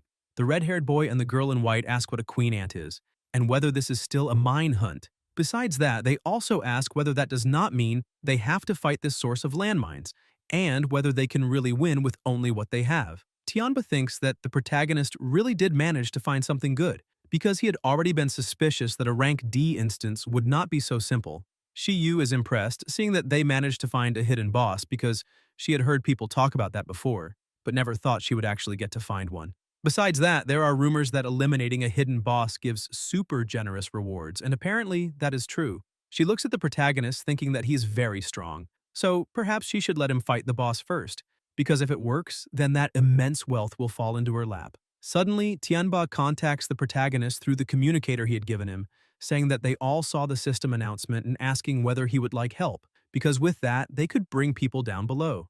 The protagonist starts laughing and says that apparently he cannot hold himself back so soon, but tells Tianba that he's not in a hurry and can let the bullets fly a little longer.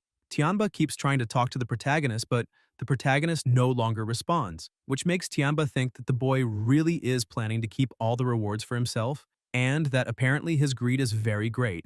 Shiyu asks why Chen does not want to let them come down to help, because just the two of them alone might not be able to deal with that. But the truth is that she wanted more cannon fodder to blow open the path, because that way she could fish in calm waters.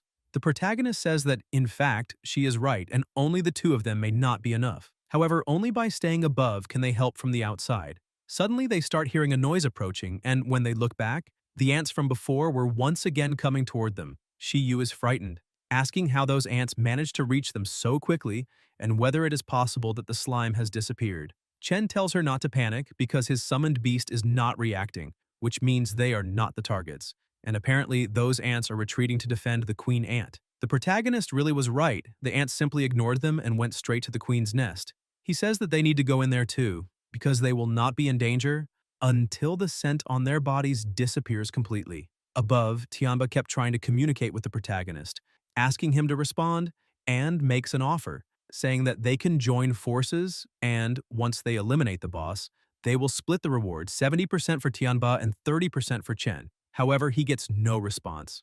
Chiang tells his boss that not even a 70-30 split was enough for the protagonist to answer, which makes him wonder whether there really is that much good stuff down below. Zutian says that this is highly likely, otherwise that boy would not risk his life to go solo since they are there to seek wealth. Tianba was already completely irritated with the protagonist, saying that he may even win the rewards, however he needs to stay alive to claim them. And there is no point in the protagonist thinking he can escape just by being below, because the communicator he handed him has a positioning function. Chen was already beside the queen. Shiyu asked what they should do now because apparently they are only going to keep hiding, since the two of them alone cannot eliminate all those ants. The protagonist tells her to be quiet. Meanwhile, above, Tianba takes out his weapon and orders the blonde young man and the woman in white to open the backside. The two refuse, saying that they cannot do that from there. The woman in white asks what Tianba is doing, but he fires a shot upward and points the gun at them, asking what is wrong, and orders them to do exactly as he said. Otherwise, he himself will take both their lives. He thinks that since there is a queen ant, then the moving mines may just be explosive soldier ants, and he needs to verify his hypothesis immediately. The two, frightened, end up agreeing to do what he is telling them. Meanwhile, below, the ants were getting closer and closer to the two of them. Shiyu asks what is going wrong since those ants are becoming more and more agitated. She points out that if the protagonist has a backup plan, he needs to make it happen immediately. But Chen explains that he does not have a backup plan and that they only need to wait for rescue. That makes her even more afraid. Shiyu asks if he has gone crazy because, apparently, he is waiting for that guy called Tianba to come down there and rescue them. And even if he managed to get there, they would probably become ant food before that. One of the ants tries to touch her leg and, frightened, she ends up hitting the ant, making it angry. Shiyu falls into despair, screaming that this time it is all over because they have been discovered and she should never have trusted the protagonist. The ant tries to get closer, but before it can do anything, an explosion happens, drawing the attention of all the ants. The protagonist says that they are already there. Chen lifts part of the queen ant and asks her to get inside, but she asks why she should do that. The protagonist explains that someone stepped on the top of the passage and the soldier ants are going to detonate. The two of them run underneath the queen and a huge explosion occurs. Because of that, one ant falls in the middle of the others, consequently activating all the other ants, causing a gigantic explosion and destroying everything around it. The destruction was so great that even the upper section was hit. Tianba tells his subordinates to protect themselves. However, he does not know what is happening, since the system did not notify anything. Suddenly, they notice movement coming out from the middle of all that smoke. The queen comes out of the hole flying and lets out an ear-piercing scream. The woman in white, who was injured, begs for help because she did not want to be eliminated there, but Tianba is a little frightened because even with that gigantic explosion, the boss had not suffered any damage at all. Besides that, he notices that the protagonist was also alive. He begins firing his weapon, shouting in disbelief that all of this is possible. However, the attacks were basically causing no damage at all, and the queen counterattacks. Sutian jumps to try to save his boss, but Chiang is hit. Tianba becomes worried about his companion, who is asking his boss for help, but the injury was too severe and little by little he begins to disappear while saying that he wanted to go back home. Tianba tries to run to his companion, but he was simply eliminated before Tianba could do anything. Zutian shouts for his boss to get up immediately because that situation is very dangerous. Tianba, who is already at his limit, starts cursing while releasing his true power because he, who used to be the hunter, never imagined that on that day he would be the prey. Besides that, this is only a rank D instance. However, it cost him dearly. Zutian notices that his boss is losing control and tries to stop the situation, saying that that ability cannot be activated. But Tianba had already lost control and swears to his friend that he will avenge his death no matter the cost. As he transforms into a beast, he lets out a ferocious roar, drawing the boss's attention. Tianba tells Zutian that this is a situation in which he cannot interfere and asks him to find a place to hide. Zutian, frightened by that situation, only asks his boss not to die. Tianba leaps to attack the queen, saying that he will crush her with his own hands. His attack really is powerful and causes great devastation in that place. Meanwhile, underground, Chen was sitting there, just watching. Shiyu asks whether they're going to stay there merely watching until Tianba is eliminated and then come out and gather the scraps. The protagonist says that this is not the plan because if they do that, they will not be much better off than they are now, since that boss is not so easy to deal with. And as for when to make a move, they only need to wait a little longer.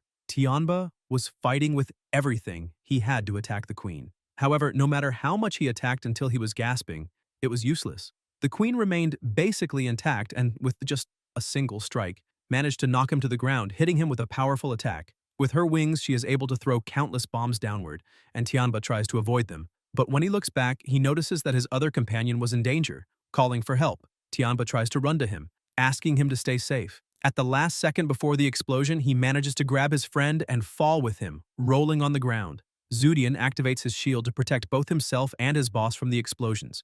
However, the explosions were striking them from all directions, and the shield was not enough to withstand the damage.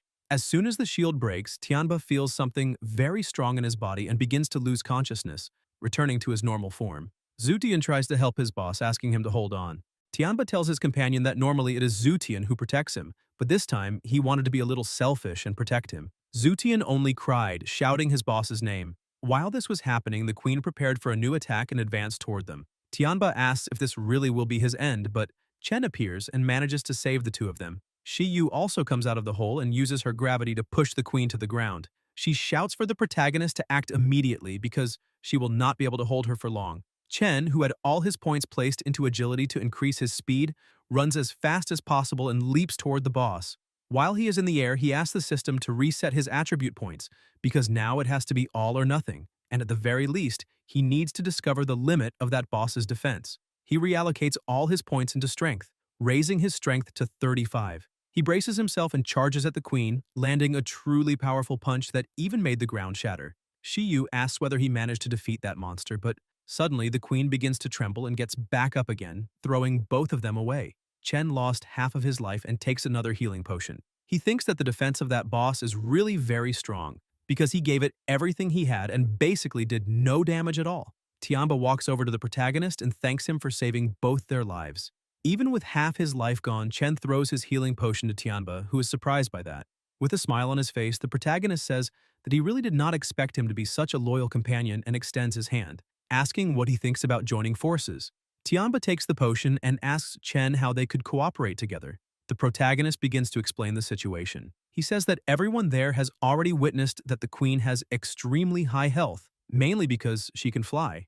Therefore, the main immediate objective is to bring the queen down to the ground so that they can act more effectively. Tianba points out that saying that is easy because that boss really is extremely difficult to deal with, and asks exactly how they can bring her down. Shiyu shouts at them, telling them to stop wasting time because the queen is about to unleash her final attack. The queen begins to gather an absurd amount of energy and, suddenly, several eggs begin to come out of her body, and before the eggs even reach the ground, ants begin to emerge from inside them, creating an army in front of them. Chen points out that he has an idea, but before he can do anything, he needs Tianba's help, and that is all he can say for the moment. So deciding whether to help or not is a choice only Tianba can make. Tianba assumes that the protagonist is right because they need to eliminate the boss, or the boss will eliminate them. With that, all of them begin to advance. The protagonist reallocates his points into agility and begins to run through the middle of the ants, detonating all of them. Chen uses the communicator to ask Tianba to help him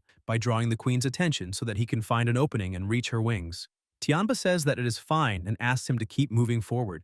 Tianba transforms again and Zutian asks him not to do that, but Tianba points out that right now they are not in a moment where he can worry about the consequences, because if he does not do it now, he will not have the chance to do it in the future. The queen begins looking at him and tries to attack him. While Tianba dodges all the attacks, he thinks that the protagonist had better be as fast as possible because, in his transformed state, although strength and agility are greatly increased, the cost is that the limit of his life constantly burns away and eventually reaches the number 1, with the risk of instant death at any moment. The protagonist, who is still advancing, thinks that the queen's advantage is her wings, but that is also her most sensitive and vulnerable point. And if that really is the case, he will use her own methods against her. With the explosions of the ants around him, he uses his ability to copy the genetic code of all of them, until the system warns him that his storage space is insufficient. He realizes that apparently the storage space is not infinite, but everything he managed to obtain so far should be enough to make things difficult for her.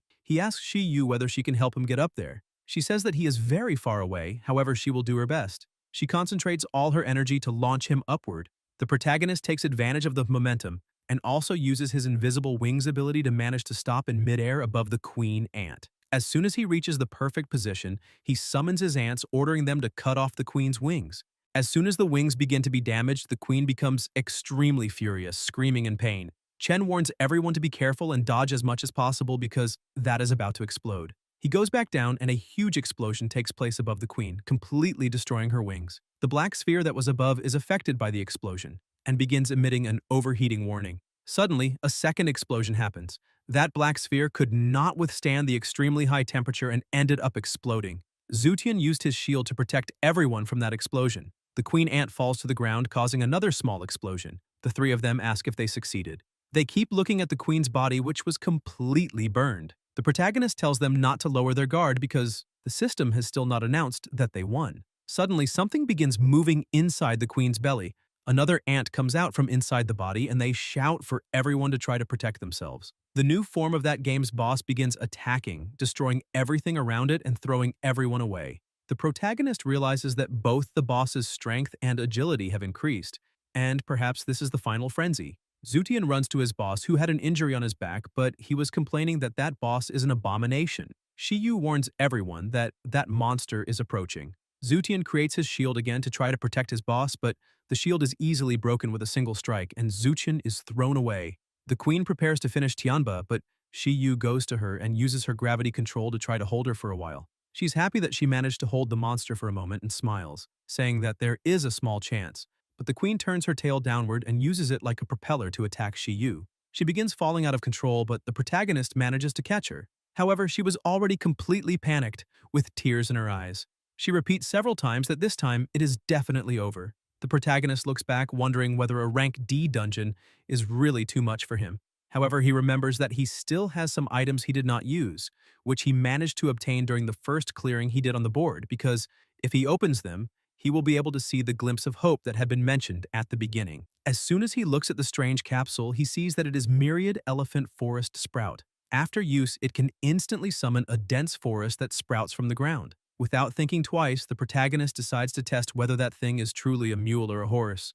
As soon as the seeds fall to the ground, several trees begin to sprout instantly, completely covering the arena. The protagonist thinks that that boss is very strong, and if Tianba fights alone, he definitely will not be able to do anything.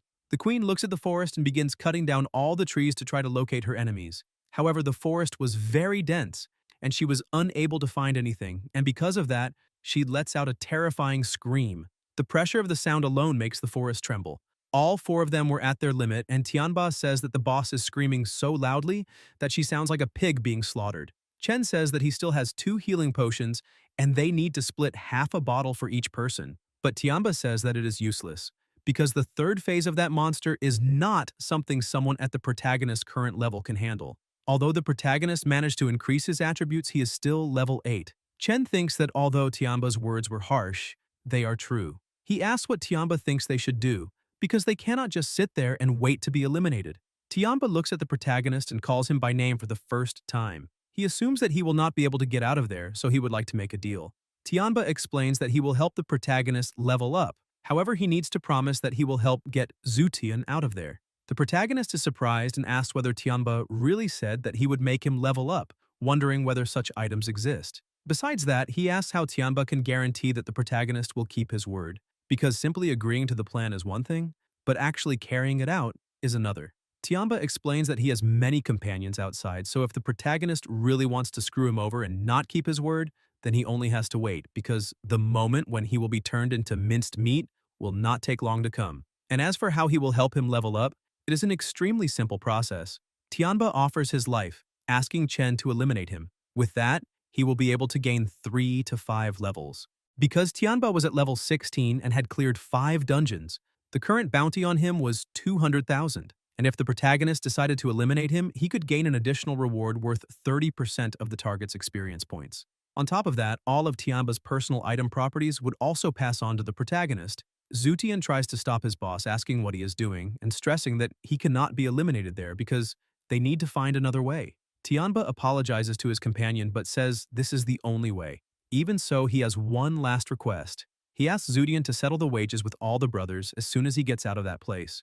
Zudian drops to his knees, begging his boss not to give up on life, saying that he himself is the weakest one there, so if someone has to die, it should be him. Tianba had already made up his mind and tells the men to move quickly, throwing his weapon to the protagonist. Thanks to the system screen that had appeared earlier, the protagonist managed to see that Tianba's name was in red, so he had probably done many evil things before. But Zutian keeps trying to stop it, begging Chen not to judge his boss by the red name, because he definitely is not what the protagonist is imagining.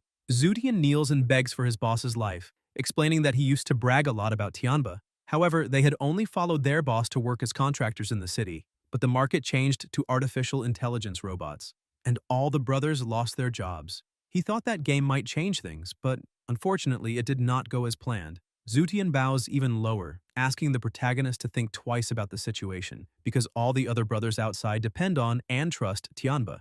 Shiyu watches the scene and thinks that apparently the experiences of those two are not very different from hers. The only real difference is that she trusted the wrong person. In the past, when she lived as a virtual streamer, she had managed to gain millions of fans at her peak, and everything had been going very well. But with the popularization of artificial intelligence, AI streaming became no different from real people, and it could run 24 hours a day and 7 days a week without rest.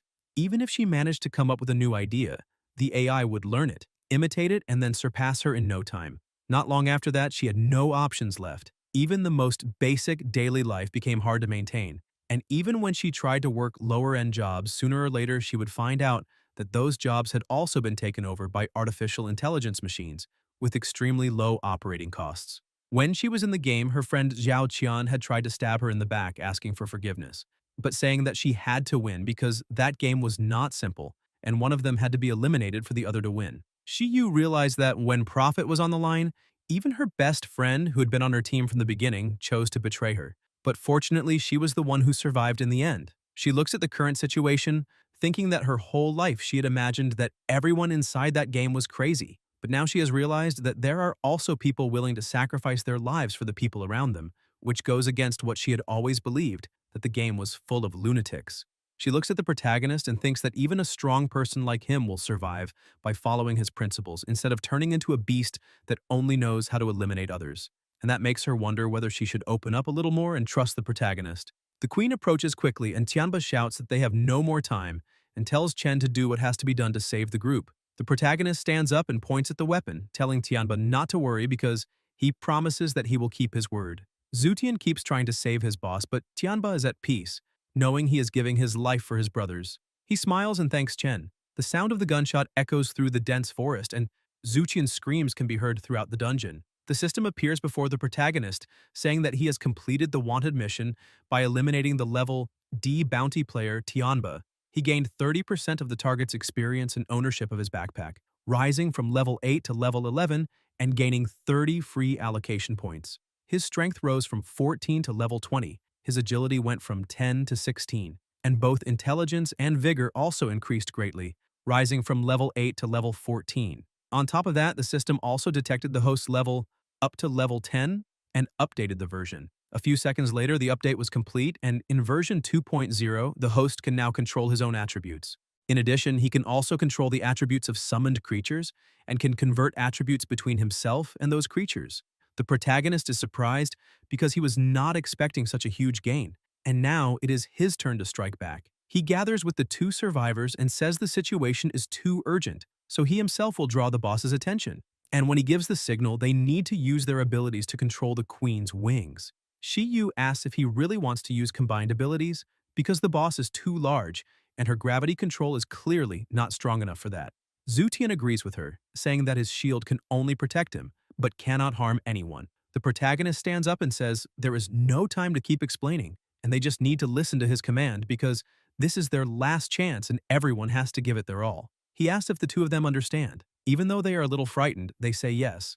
Chen says that now everything is ready and that the decapitation attack begins now. The three of them charge forward in an all-or-nothing move. As soon as they step out from between the trees, the boss sees them and immediately chases after them. The moment the queen tries to attack, the protagonist uses his invisible wing skill to lift Zutian and throw him onto the boss's head. He shouts for Shiyu to do her best to keep that monster pinned down. As soon as she manages to stabilize the monster on the ground, the protagonist shouts for Zutian to activate his shield. Chen tells Shiyu to switch targets and place all the weight she can onto Zutian. She gathers every bit of strength still left in her body and uses everything at once, making Zutian dramatically heavier. Because of that, the queen cannot remain standing and crashes onto the ground, essentially immobilized. The protagonist says they did a good job, and now the next step is up to him. He activates his snake ability, making it attack the queen. The snake bites the queen's tail, but the protagonist realizes that is still not enough, because the snake's current attributes are not sufficient to crush the ant queen.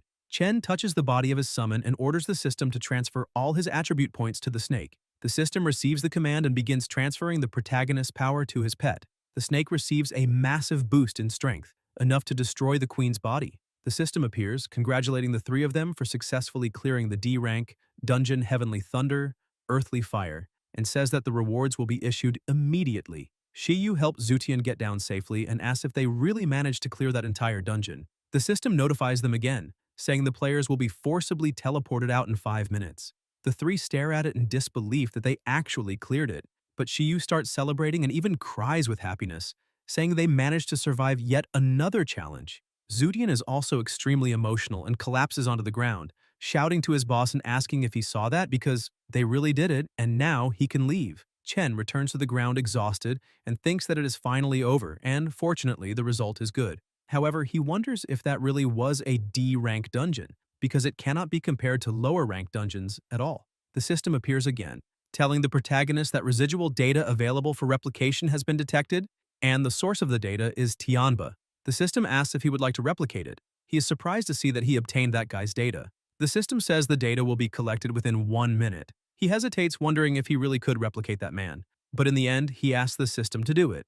Not long after, the system congratulates the host for successfully replicating the residual data and says that 3 out of 5 parts have now been collected. The protagonist holds Tianba's data in his hands and asks the system to check whether those data can be repaired. The system tells him that only data personally eliminated by the host can be replicated. Previous elimination data will be stored temporarily in the game's recycling station. To repair the data, the host must recover the original data from the recycling station before they can be repaired. The protagonist closes his hand because he had thought he had found a way to revive someone in the game world, but now it all seems like nothing more than foolish hope. On top of that, the recycling station is the artificial intelligence central database, which means that even the slightest contact would trigger the highest level firewall. And at his current stage, his data cluster is no different from almost useless trash. The only usefulness would be to give Tianba a glimpse of hope, because the data were not completely erased, so he might not be killed by the helmet. And if he can recover his data while still alive, maybe he can still wake up. Chen asks the system to retrieve the personal information from the previous round. The system shows the MVP ranking table, and the first place is Can, the protagonist's sister. As soon as he sees her name, he thinks that he finally found her, and that his sister participated heavily in that round of the game. Shiyu approaches the protagonist and asks if he is feeling worthy, but when she sees the MVP ranking table, she points at it and says that really is the girl she met before, and that her name is Can. She explains that the game she had participated in back then was called Spot the Difference. The players had to find the weak point without making eye contact with the boss. If the players made eye contact with the boss, they would be petrified. After tremendous sacrifices, they finally discovered that the boss's weak point was its eyes. As long as they could strike Medusa's eyes accurately, they could deal effective damage. But unfortunately, no one could attack the boss with their eyes closed until she appeared. With her weapon in hand, she stepped forward and faced Medusa without fear, easily dodging the boss's attacks as if it were nothing, then fired one precise shot and destroyed Medusa with a single move. Shiyu says she was lucky enough to meet that girl in the last round. She was incredibly strong, even stronger than the protagonist, so she remembers her clearly. The protagonist is a little confused because if his companion's explanation is really true, it means his sister is overwhelmingly superior to other people and has extremely high combat power, which leads him to believe she must also be at a very high level. That raises the question of why she is participating in such a low-ranking dungeon. And there are probably no real gains for her in such a low-level match, so maybe it could be a mistake. The protagonist also watches the live broadcast and thinks that, in the replay, the one who eliminated Medusa was a pink-haired girl, and although her face was never shown, combined with the description Shiyu gave, that pink-haired woman should be his sister. The protagonist keeps analyzing that footage until he notices something very strange. In the entire broadcast, there was not a single shot showing that girl's face, which makes him believe the situation is extremely abnormal and that the platform may be intentionally hiding something. He asks the system to help him get Cancan's footage. As soon as he receives it, he is surprised, because not only do they fail to show her face in any of the recordings, but there is also a strange man beside his sister, whom he has no idea who he is.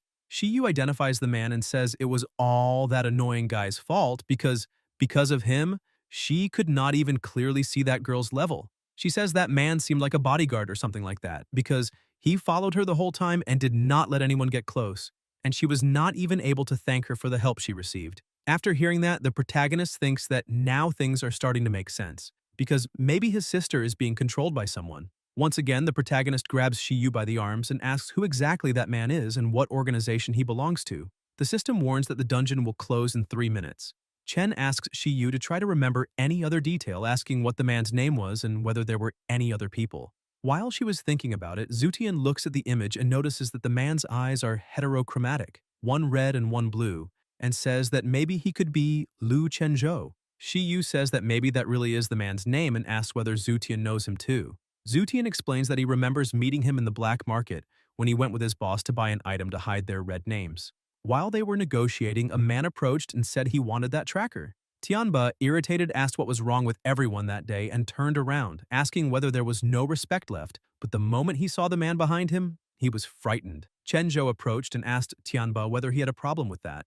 With a trembling voice, Tianba tried to say yes, but Chenzhou took the tracker from his hand and simply walked away. The shopkeeper told Tianba to forget what had just happened, unless he was tired of living, because that man was not someone Tianba or he could deal with. Zuchian says that to this day he still remembers those eyes, because meeting that gaze was like facing a mountain of corpses and a sea of blood. He adds that his boss had said that man was a cruel figure, and it was better not to get involved with people like him. Otherwise, the target would not even know how he was eliminated. Chen thinks about the name Chenzhou and says to himself that he will not forget it, because if anyone tries to stop him from finding his sister, he will kill them. Whether god or demon, their existence will be erased completely. The countdown to the end of the dungeon begins. Zudian says goodbye to the protagonist, saying he needs to leave because he has to deliver the news of his boss's death to everyone.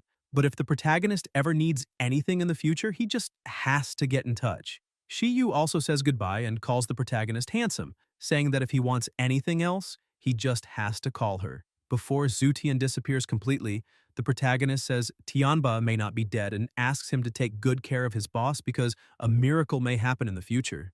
Zutian cannot believe what he just heard, but he has no time to ask anything else. There is a laboratory outside the game. Cancan was tied to a bed. Suddenly, she wakes up and simply bursts through all the restraints and gets off the bed. A man comes over to congratulate her for waking up and completing yet another mission, and says that the people above, who are more important, have been praising her highly, and now, after calculating her results against her debt, only 1/3 remains. She keeps walking and tells him to stop talking nonsense because she only wants to know what the next mission is.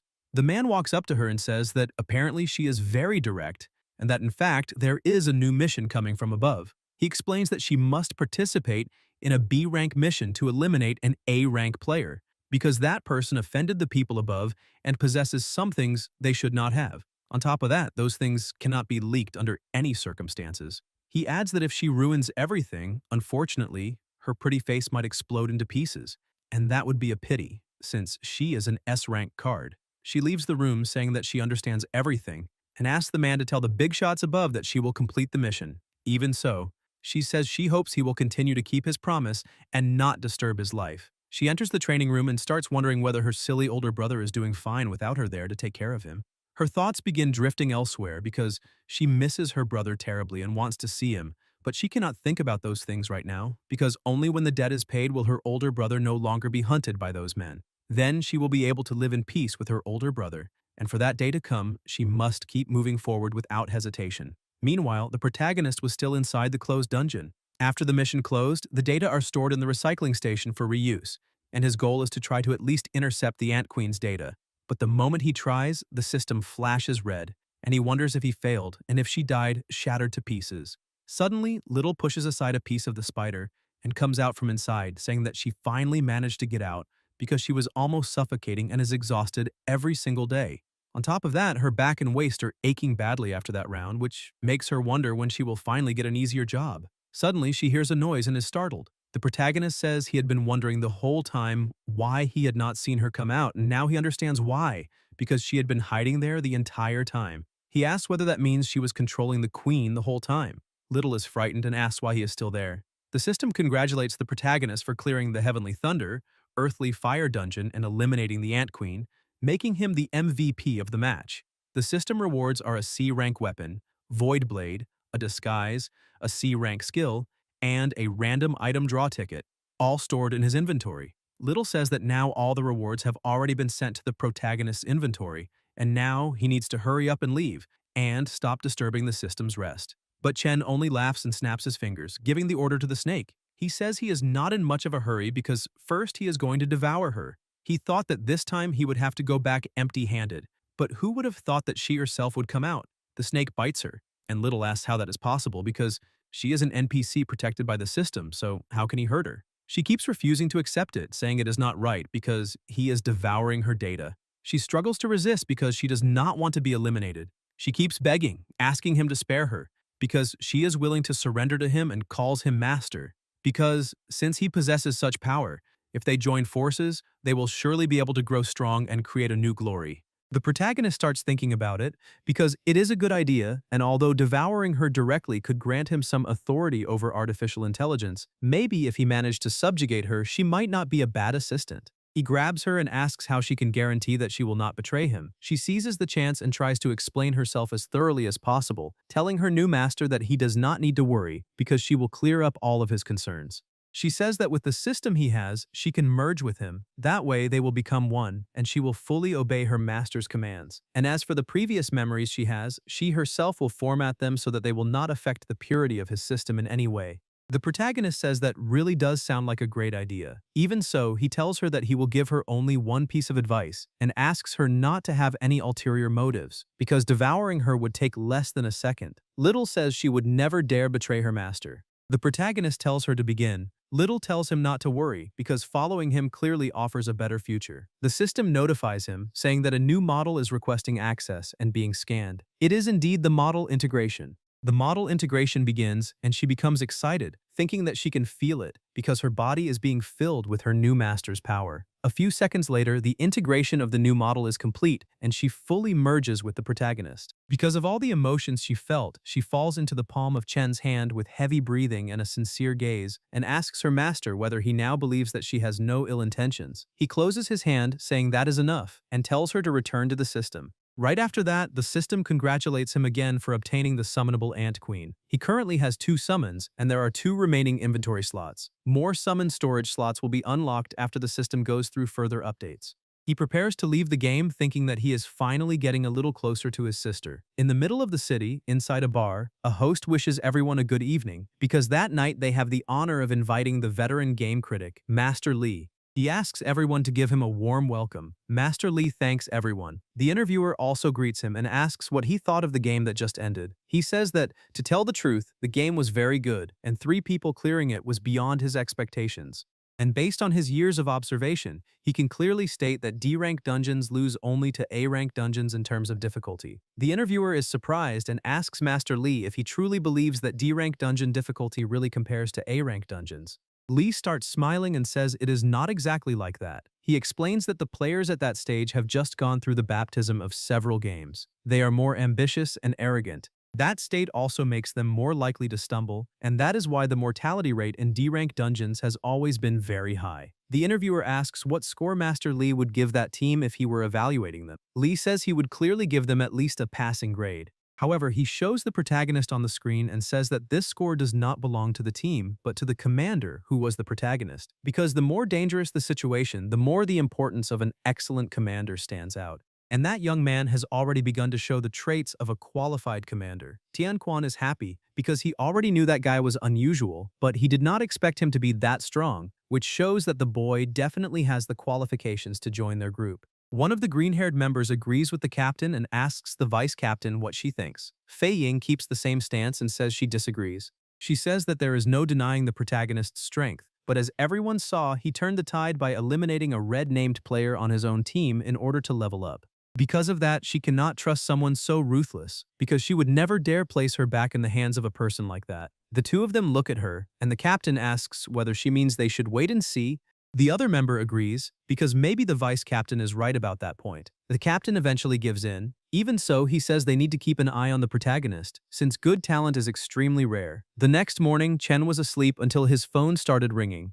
He picks up the phone, but he has no idea who is calling. He is surprised to see that it is already 1 in the afternoon, because last night he went to bed right after the game ended and completely passed out. The person who called introduces himself, saying that he is Shutian, and says the protagonist truly is amazing because his boss is still alive. However, he just does not know when he will wake up, but at least his life was saved. Shutian says there is no need for the protagonist to say anything else, because from that point on he will be his true brother. So Chen only has to ask for anything and say what to do, and he will do it without hesitation. Chen thinks there is still some time before the next game begins, and if he wants to obtain information, maybe it would be better to go to the black market. He asks Shutian to take him there. Shutian is a little surprised, but agrees and says that he will send a location so they can meet later. Chen also decides to call that person because he needs the information she has for their collaboration. In front of the Chaoshu restaurant, Shutian and Shiyu were waiting for him. Shutian greets the protagonist, but Chen is a little confused and asks who he is.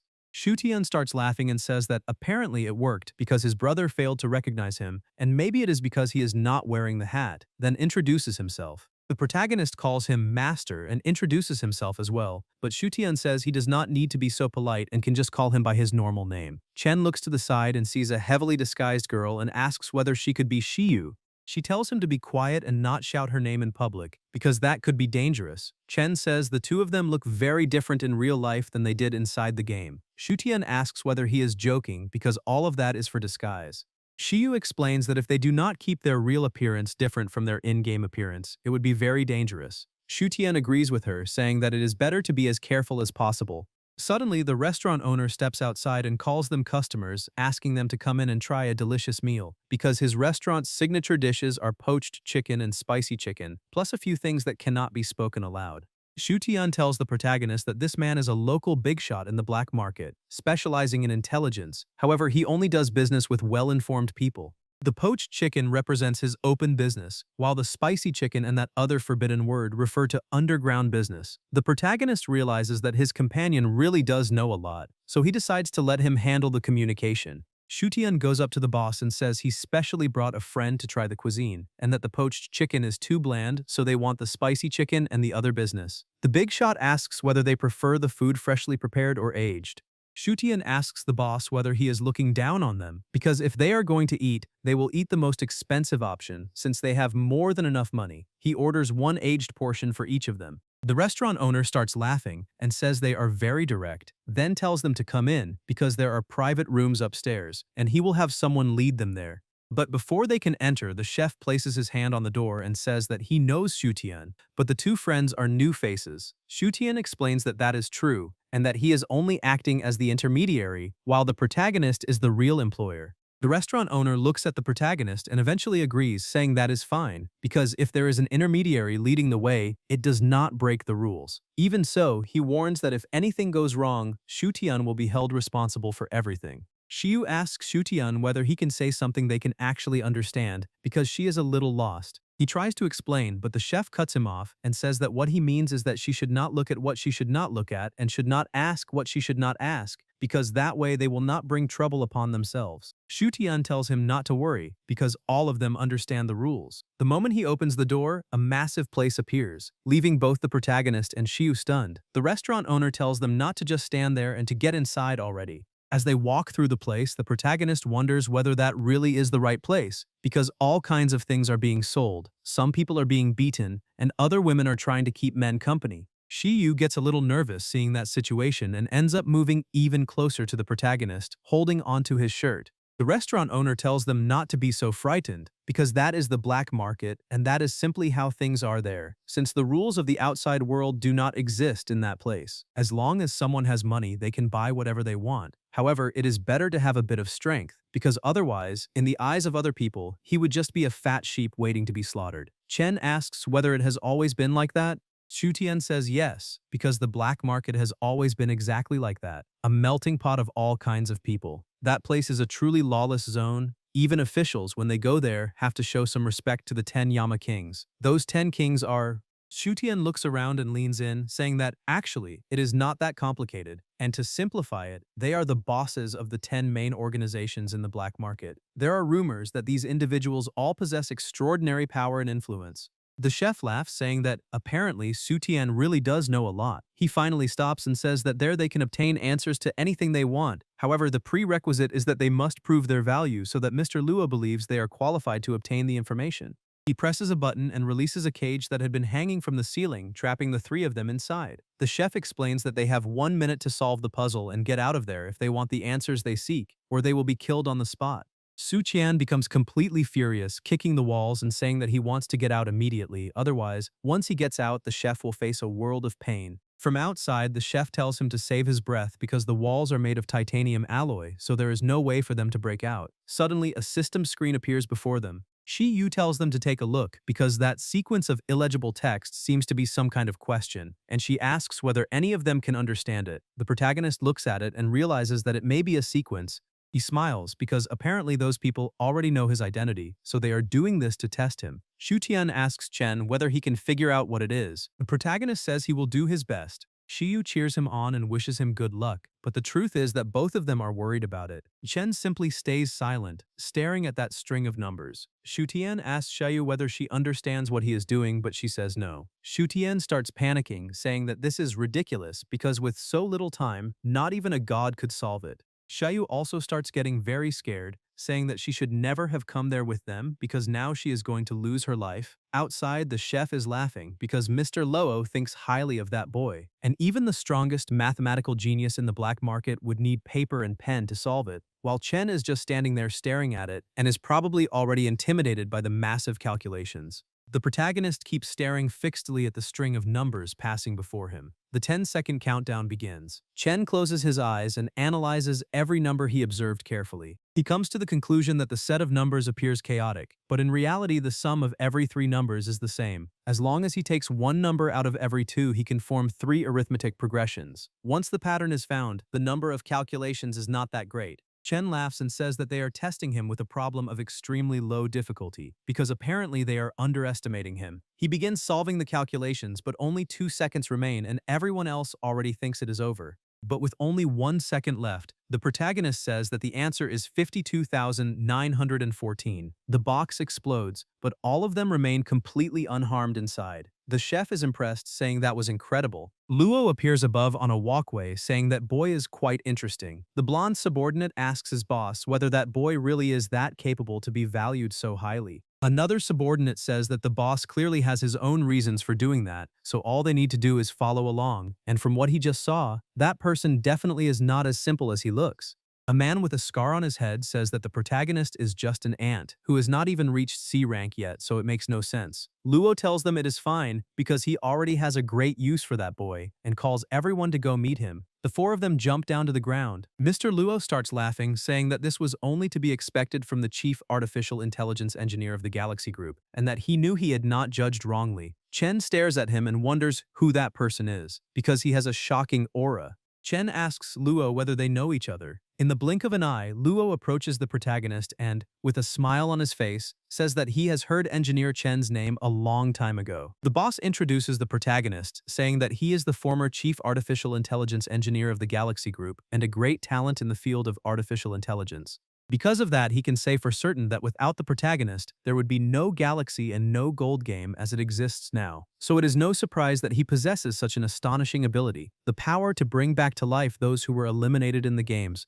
Chen starts losing control and prepares to act, but Shu Tian steps in front of him, asking them to wait a second, and tells Mr. Luo that the rules of the underworld do not violate any taboo, so he cannot do that there. He tells Chen that Mr. Luo Tian is one of the 10 Yama Kings, and the people around him are not ordinary either. On top of that, they are in enemy territory, so it is better not to burn bridges. Xu Tian says this is the first time he has ever seen such important figures. Besides that, the oppressive aura of that man is definitely no weaker than that of a C-rank player. Hearing that, the protagonist becomes a little confused, wondering whether an increase in game level can also affect a player's aura in the real world. Luotian asks whether Shutian really has the nerve to talk to him about rules. He says that in that place, his word is the rule. Several other people arrive and surround the entire area. Shiyu asks Shutian to stop talking, or else they will all be eliminated right there. Chen looks at Luotian and says that he went through a lot of trouble to have the chef bring them there, and states that he did not do all of that just to show off his power. Luotian says that the protagonist truly is smart, and that he likes him very much and enjoys dealing with intelligent people.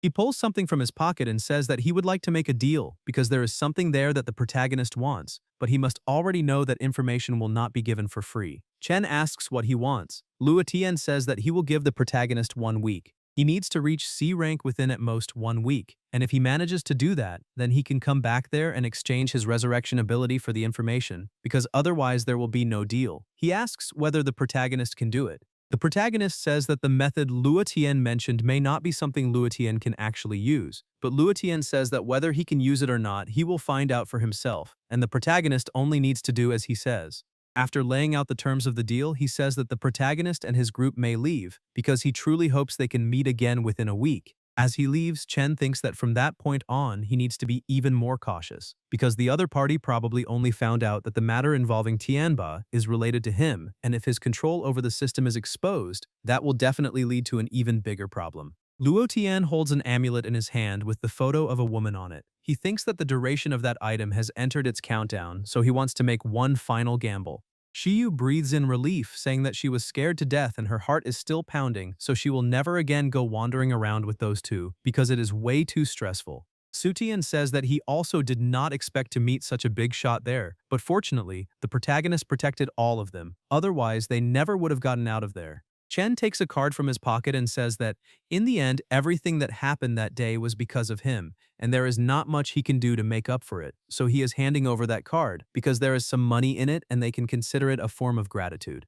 Zutian says he is being way too formal and asks the two of them to come closer. He says that they are in the black market and cannot go back empty-handed. He says that he would like to take them to another place managed by a friend of his, and that it is absolutely worth it because it is great. Shiyu pouts and asks how likely it is that he is telling the truth, and whether it is not another king of hell. Shutian starts pushing the two of them along, telling them not to worry, because he is not that powerful and he does not see the king of hell every day. Not long after, they enter a small shop. Shutian calls out for old Li, but nobody answers. He shouts again, asking whether there is anyone alive in there. Suddenly, the cook appears, asking whether they are calling for his soul, because he is not dead yet. Zutian hugs him, saying that he knows very well that he is fine and that he came to bring business, asking him to bring out all the good stuff as quickly as possible. On top of that, he would also like 30 more of those highly explosive big ones that he supplied last time. But the cook refuses, saying that he still has not paid the bill from last time. Sutian starts laughing, because he already knew he would not be able to take advantage of a grumpy old man. He explains that his friend brought money so he can relax, because nobody will cheat him. Sutian tells his friends to take a look and see whether they need anything, because he cannot say too much about old Li's general warehouse, but the merchandise is definitely complete. The cook says that he has finally heard something sensible. On top of that, he has also heard about what happened with Tianba, and because of that, all purchases that day will have a 20% discount. Sutian is happy about that because he is being very considerate and says that he had told them it would be well worth it because that guy is loyal and very generous. Old Li takes them into another room and tells them to have a look. He taps the wall with his ladle and everyone is surprised when they see what is hidden behind it. Sutian runs over to look at everything inside, saying that the grumpy old man had been hiding a treasure. Li introduces Soul Scales, a dagger that can absorb the user's own health to increase attack power. When health falls to 20%, the ultimate ability, Predestined Judgment, deals true damage based on the absorbed and consumed health. It is D rank and costs 5 million. The weapon on the other side is called Times and Hourglass Blade, a katana whose attacks have a chance to slow enemies, reduce their defense, or reduce their attack power, but only one effect can trigger at a time. It is also D rank and costs 4 million. Sky Observer Armor. When attacked, there is a chance to generate a layer called Sky Shield, which absorbs 30% of the next damage received. The active skill can trigger a small-scale lightning storm to fight enemies and increase movement speed by 20%. This armor is D rank and costs 3 million. Sutian asks Old Li to wait a moment and questions whether those things should really be sold in a warehouse because each one is worth millions, and asks whether there is not anything a little more affordable. The grumpy old man says there are cheaper things. He points to the side and says there is an item called Coin of Fate, a special consumable. After use, it can restore the user's health and grant a beneficial bonus, but it can also trigger a penalty mechanism in which the user is struck by lightning, takes damage, and receives a paralysis debuff. It is F rank and costs 100,000. On the other side is the Equipment Upgrade Ticket, a special consumable. It can upgrade a weapon or armor once, and if successful, the weapon or armor will be upgraded by 1 rank, but the success rate is 50%. If it fails, the weapon or armor will be directly damaged and destroyed. It is also F rank and costs 100,000. Shiyu asks whether that thing can really work because it does not seem very reliable. Zuchin takes out his card and says that he also has some money and offers to help them buy something. Sometime later they leave the shop and the grumpy old man says that it is fine and asks them to take care and come back whenever they want. Shiyu looks at Sutian and says that the protagonist's savings were almost completely drained in that shop, and she feels like the shop owner and Sutian are in on it together, but he asks her to stop talking nonsense and says that God knows very well that a man like him would never do that. The protagonist interrupts the two of them, saying that it is fine, and tells them to keep the items without worry. Although the price was not very favorable, it was still a good deal. Shiyu agrees with him, but even so, she says she feels a little bad that he spent so much money. Sutian looks at the situation and realizes that something crazy is about to happen. He asks Chen whether he is thinking about challenging a C-rank dungeon directly. The protagonist says that is exactly right and explains that he only has 1 week and has no other options.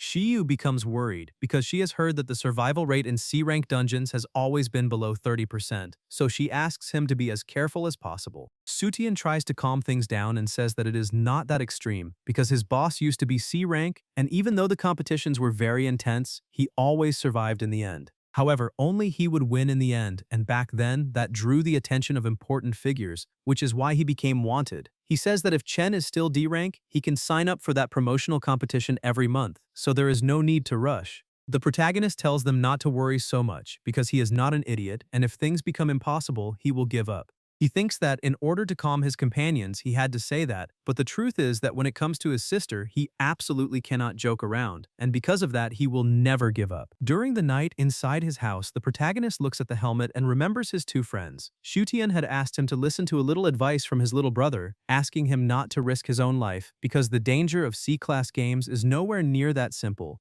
Shiyu agrees because she has also heard about it and the mortality rate is extremely high, basically designed to wipe everyone out. However, the protagonist is resolute and extremely confident. He thanks the two of them for their concern, but promises that he will not do anything unless he is sure he can handle it. He puts on the helmet and enters the game again. The system says that the C-Class challenge has been unlocked. At present, he can register for the C-Class promotional match in 3 days, or choose to give up and continue participating in regular dungeons. However, there is one note: after giving up, there will be a 1-month waiting period, so he needs to choose carefully. He simply presses to register. The protagonist thinks that in that deadly game, who can guarantee survival in every round? The only thing he can do now is use this week to get his body into the best possible condition. He opens his status panel and asks the system to restore his skills. He gains 2 C-class skills and 1 special skill called numerical control. He also asks the system to restore his items. He needs to quickly master all of his skills and items, turning them into his own strength. He asks the system to help him look for dungeons classified as D or below. The system begins listing all available dungeons and finds a total of 2,320 D-class dungeons for him. Among all those dungeons, he notices one called Myriad Realms Proving Ground and becomes curious about what it is. The system notifies him again, saying that there is dungeon number 830 Myriad Realms Proving Ground. System level 2 unlocks the host's exclusive personal dungeon. At present, the system is already level 2 and asks whether he wants to unlock it. Confused, he asks the system what that means. The system begins to explain that, as the name suggests, the host can open exclusive personal dungeons, and completing them grants great rewards. Personal dungeon levels begin at Class E and gradually rise. For every level the host clears, a new level will be unlocked, with no maximum limit. The protagonist thinks that the exclusive dungeon is a separate data model from the main database after a privilege update.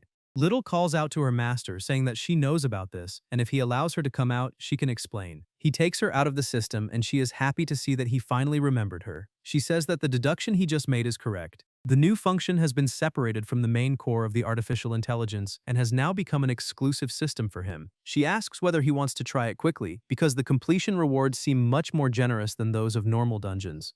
A portal appears in front of him, and the system says that the dungeon channel has been opened for the host and asks whether he wishes to transfer. He asks whether that means there is no death penalty, since it is a training dungeon. Little tells her master that he is thinking about it a little the wrong way, because the elimination rules inside are the same as in normal dungeons. The difference is that it is not under regular supervision and is not broadcast live. So he does not need to worry about anyone discovering that he is cheating. The protagonist asks what they are waiting for, since that is exactly what he needed, and tells the system to unlock it. Little tries to stop him, telling him to wait, but once again he simply walks through the portal and finds himself in a new world. He asks whether he is in the right place and whether that really is the personal dungeon. Little says that she just checked and that dungeon is a little problematic, so he had better be careful and not suffer an unexpected setback. Chen gets irritated and says that she no longer needs to report that kind of information because it is already too late. She smiles and says that it is fine. The system screen appears saying that the conditions are clear. He needs to eliminate 99 species of sandworms. He does not know exactly what sandworms are, but he notices that something is approaching from behind him. A gigantic monster emerges from the sand. The protagonist cannot dodge in time, but avoids a direct hit and rolls backward. Several other sandworms start appearing. Little becomes desperate, asking her master whether he is okay, because he cannot be eliminated. She asks what will happen to her if he is eliminated, because she cannot die young. Chen, who is already irritated, says that if she does not want to be eliminated, then she needs to shut up immediately. The worms keep approaching to attack him, but the protagonist manages to dodge all their attacks with his speed. However, hiding forever is not a solution, because the condition is very clear. He needs to eliminate 99 worms, so the only option is to attack. He draws the Void Blade, his C-class weapon with attack power plus 5 points and a bleeding effect, along with the Void skill.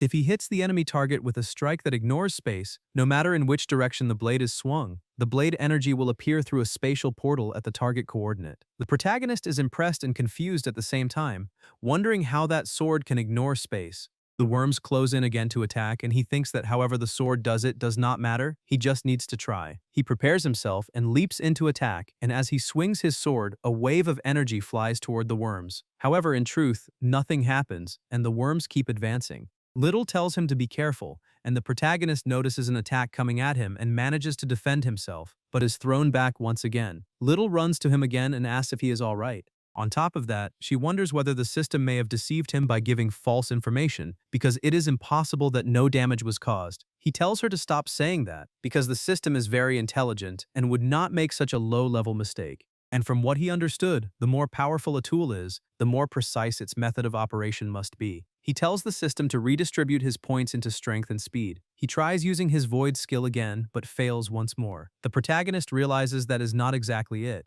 He used strength and speed, but still could not activate Void Slash. That may be because a C-grade weapon does not rely only on brute force. Little starts analyzing the sword and tells her master that the blade gives her a strange feeling, because the energy fluctuation coming from it is not concentrated in the blade itself. It is more like it is connected to the surrounding space. Hearing that, the protagonist focuses on the surrounding space and asks to open the weapon description. The Void Slash skill unleashes an attack that ignores space on an enemy target. No matter in which direction you swing the blade, the energy wave will appear through a spatial portal at the target's coordinates. The protagonist begins to understand the situation, because he had been trying to physically hit the target, but the core mechanism of that weapon may not be striking the target directly. In truth, the target is space itself. The worms keep approaching, and he concentrates. It is not about the blade making contact, it is about using his intent to lock onto the space where the target is. The void is not an extension but an arrival. He uses Void Slash again and manages to decapitate one of the worms with ease. Little is impressed, saying that was incredible, but the protagonist says it is not over yet. He continues using his skill to attack the monsters. The slashes are sent rapidly through the void. The worms prepare to swallow them, and Little panics, but suddenly all of them are sliced apart, and only the worms' pieces scatter across the place. Little says that is incredibly strong and asks her master whether he is now invincible. The protagonist finally understands, because the true way to use that weapon is to combine the user's attack intent with spatial coordinates, using the blade as a medium to open a temporary spatial channel. The slash erupts directly at the target point. The focus of that skill is not the strength of the arm swing, but the precision of mental locking and spatial perception. Several more worms begin approaching, and the protagonist becomes excited because he thinks that situation is perfect, since he can use all those worms to practice his new skill. The protagonist grips the Void Blade tightly and charges into battle. As soon as he finishes off all the monsters in front of him, another even larger monster appears behind him. Little tells her master that the boss has appeared. As soon as they eliminate it, they will level up. Chen summons his serpent. Since the boss appeared at just the right time, he is going to use it to test the new technique he discovered. Little asks whether he is talking about the move where he can switch places with a summoned creature, because that is a skill added after the system update, and they still have not tested it, so using it directly on the boss may be dangerous. Chen stays excited and explains that there is no better way to test a skill or move than in real combat. He activates the skill and switches places with the serpent, leaving it extremely close to the boss. The serpent moves quickly and manages to bite the boss, and right after that, coils around it, making it unable to move. Chen takes advantage of that opening and leaps in to attack the boss, finishing it off with a single strike. The system congratulates the host for clearing the F-grade personal dungeon. He manages to level up twice, and all attributes gain another 5 points, on top of the 6 free attribute points he receives. Guys, if you enjoyed the video, leave a like, comment, and subscribe to the channel so you don't miss new content. Thank you.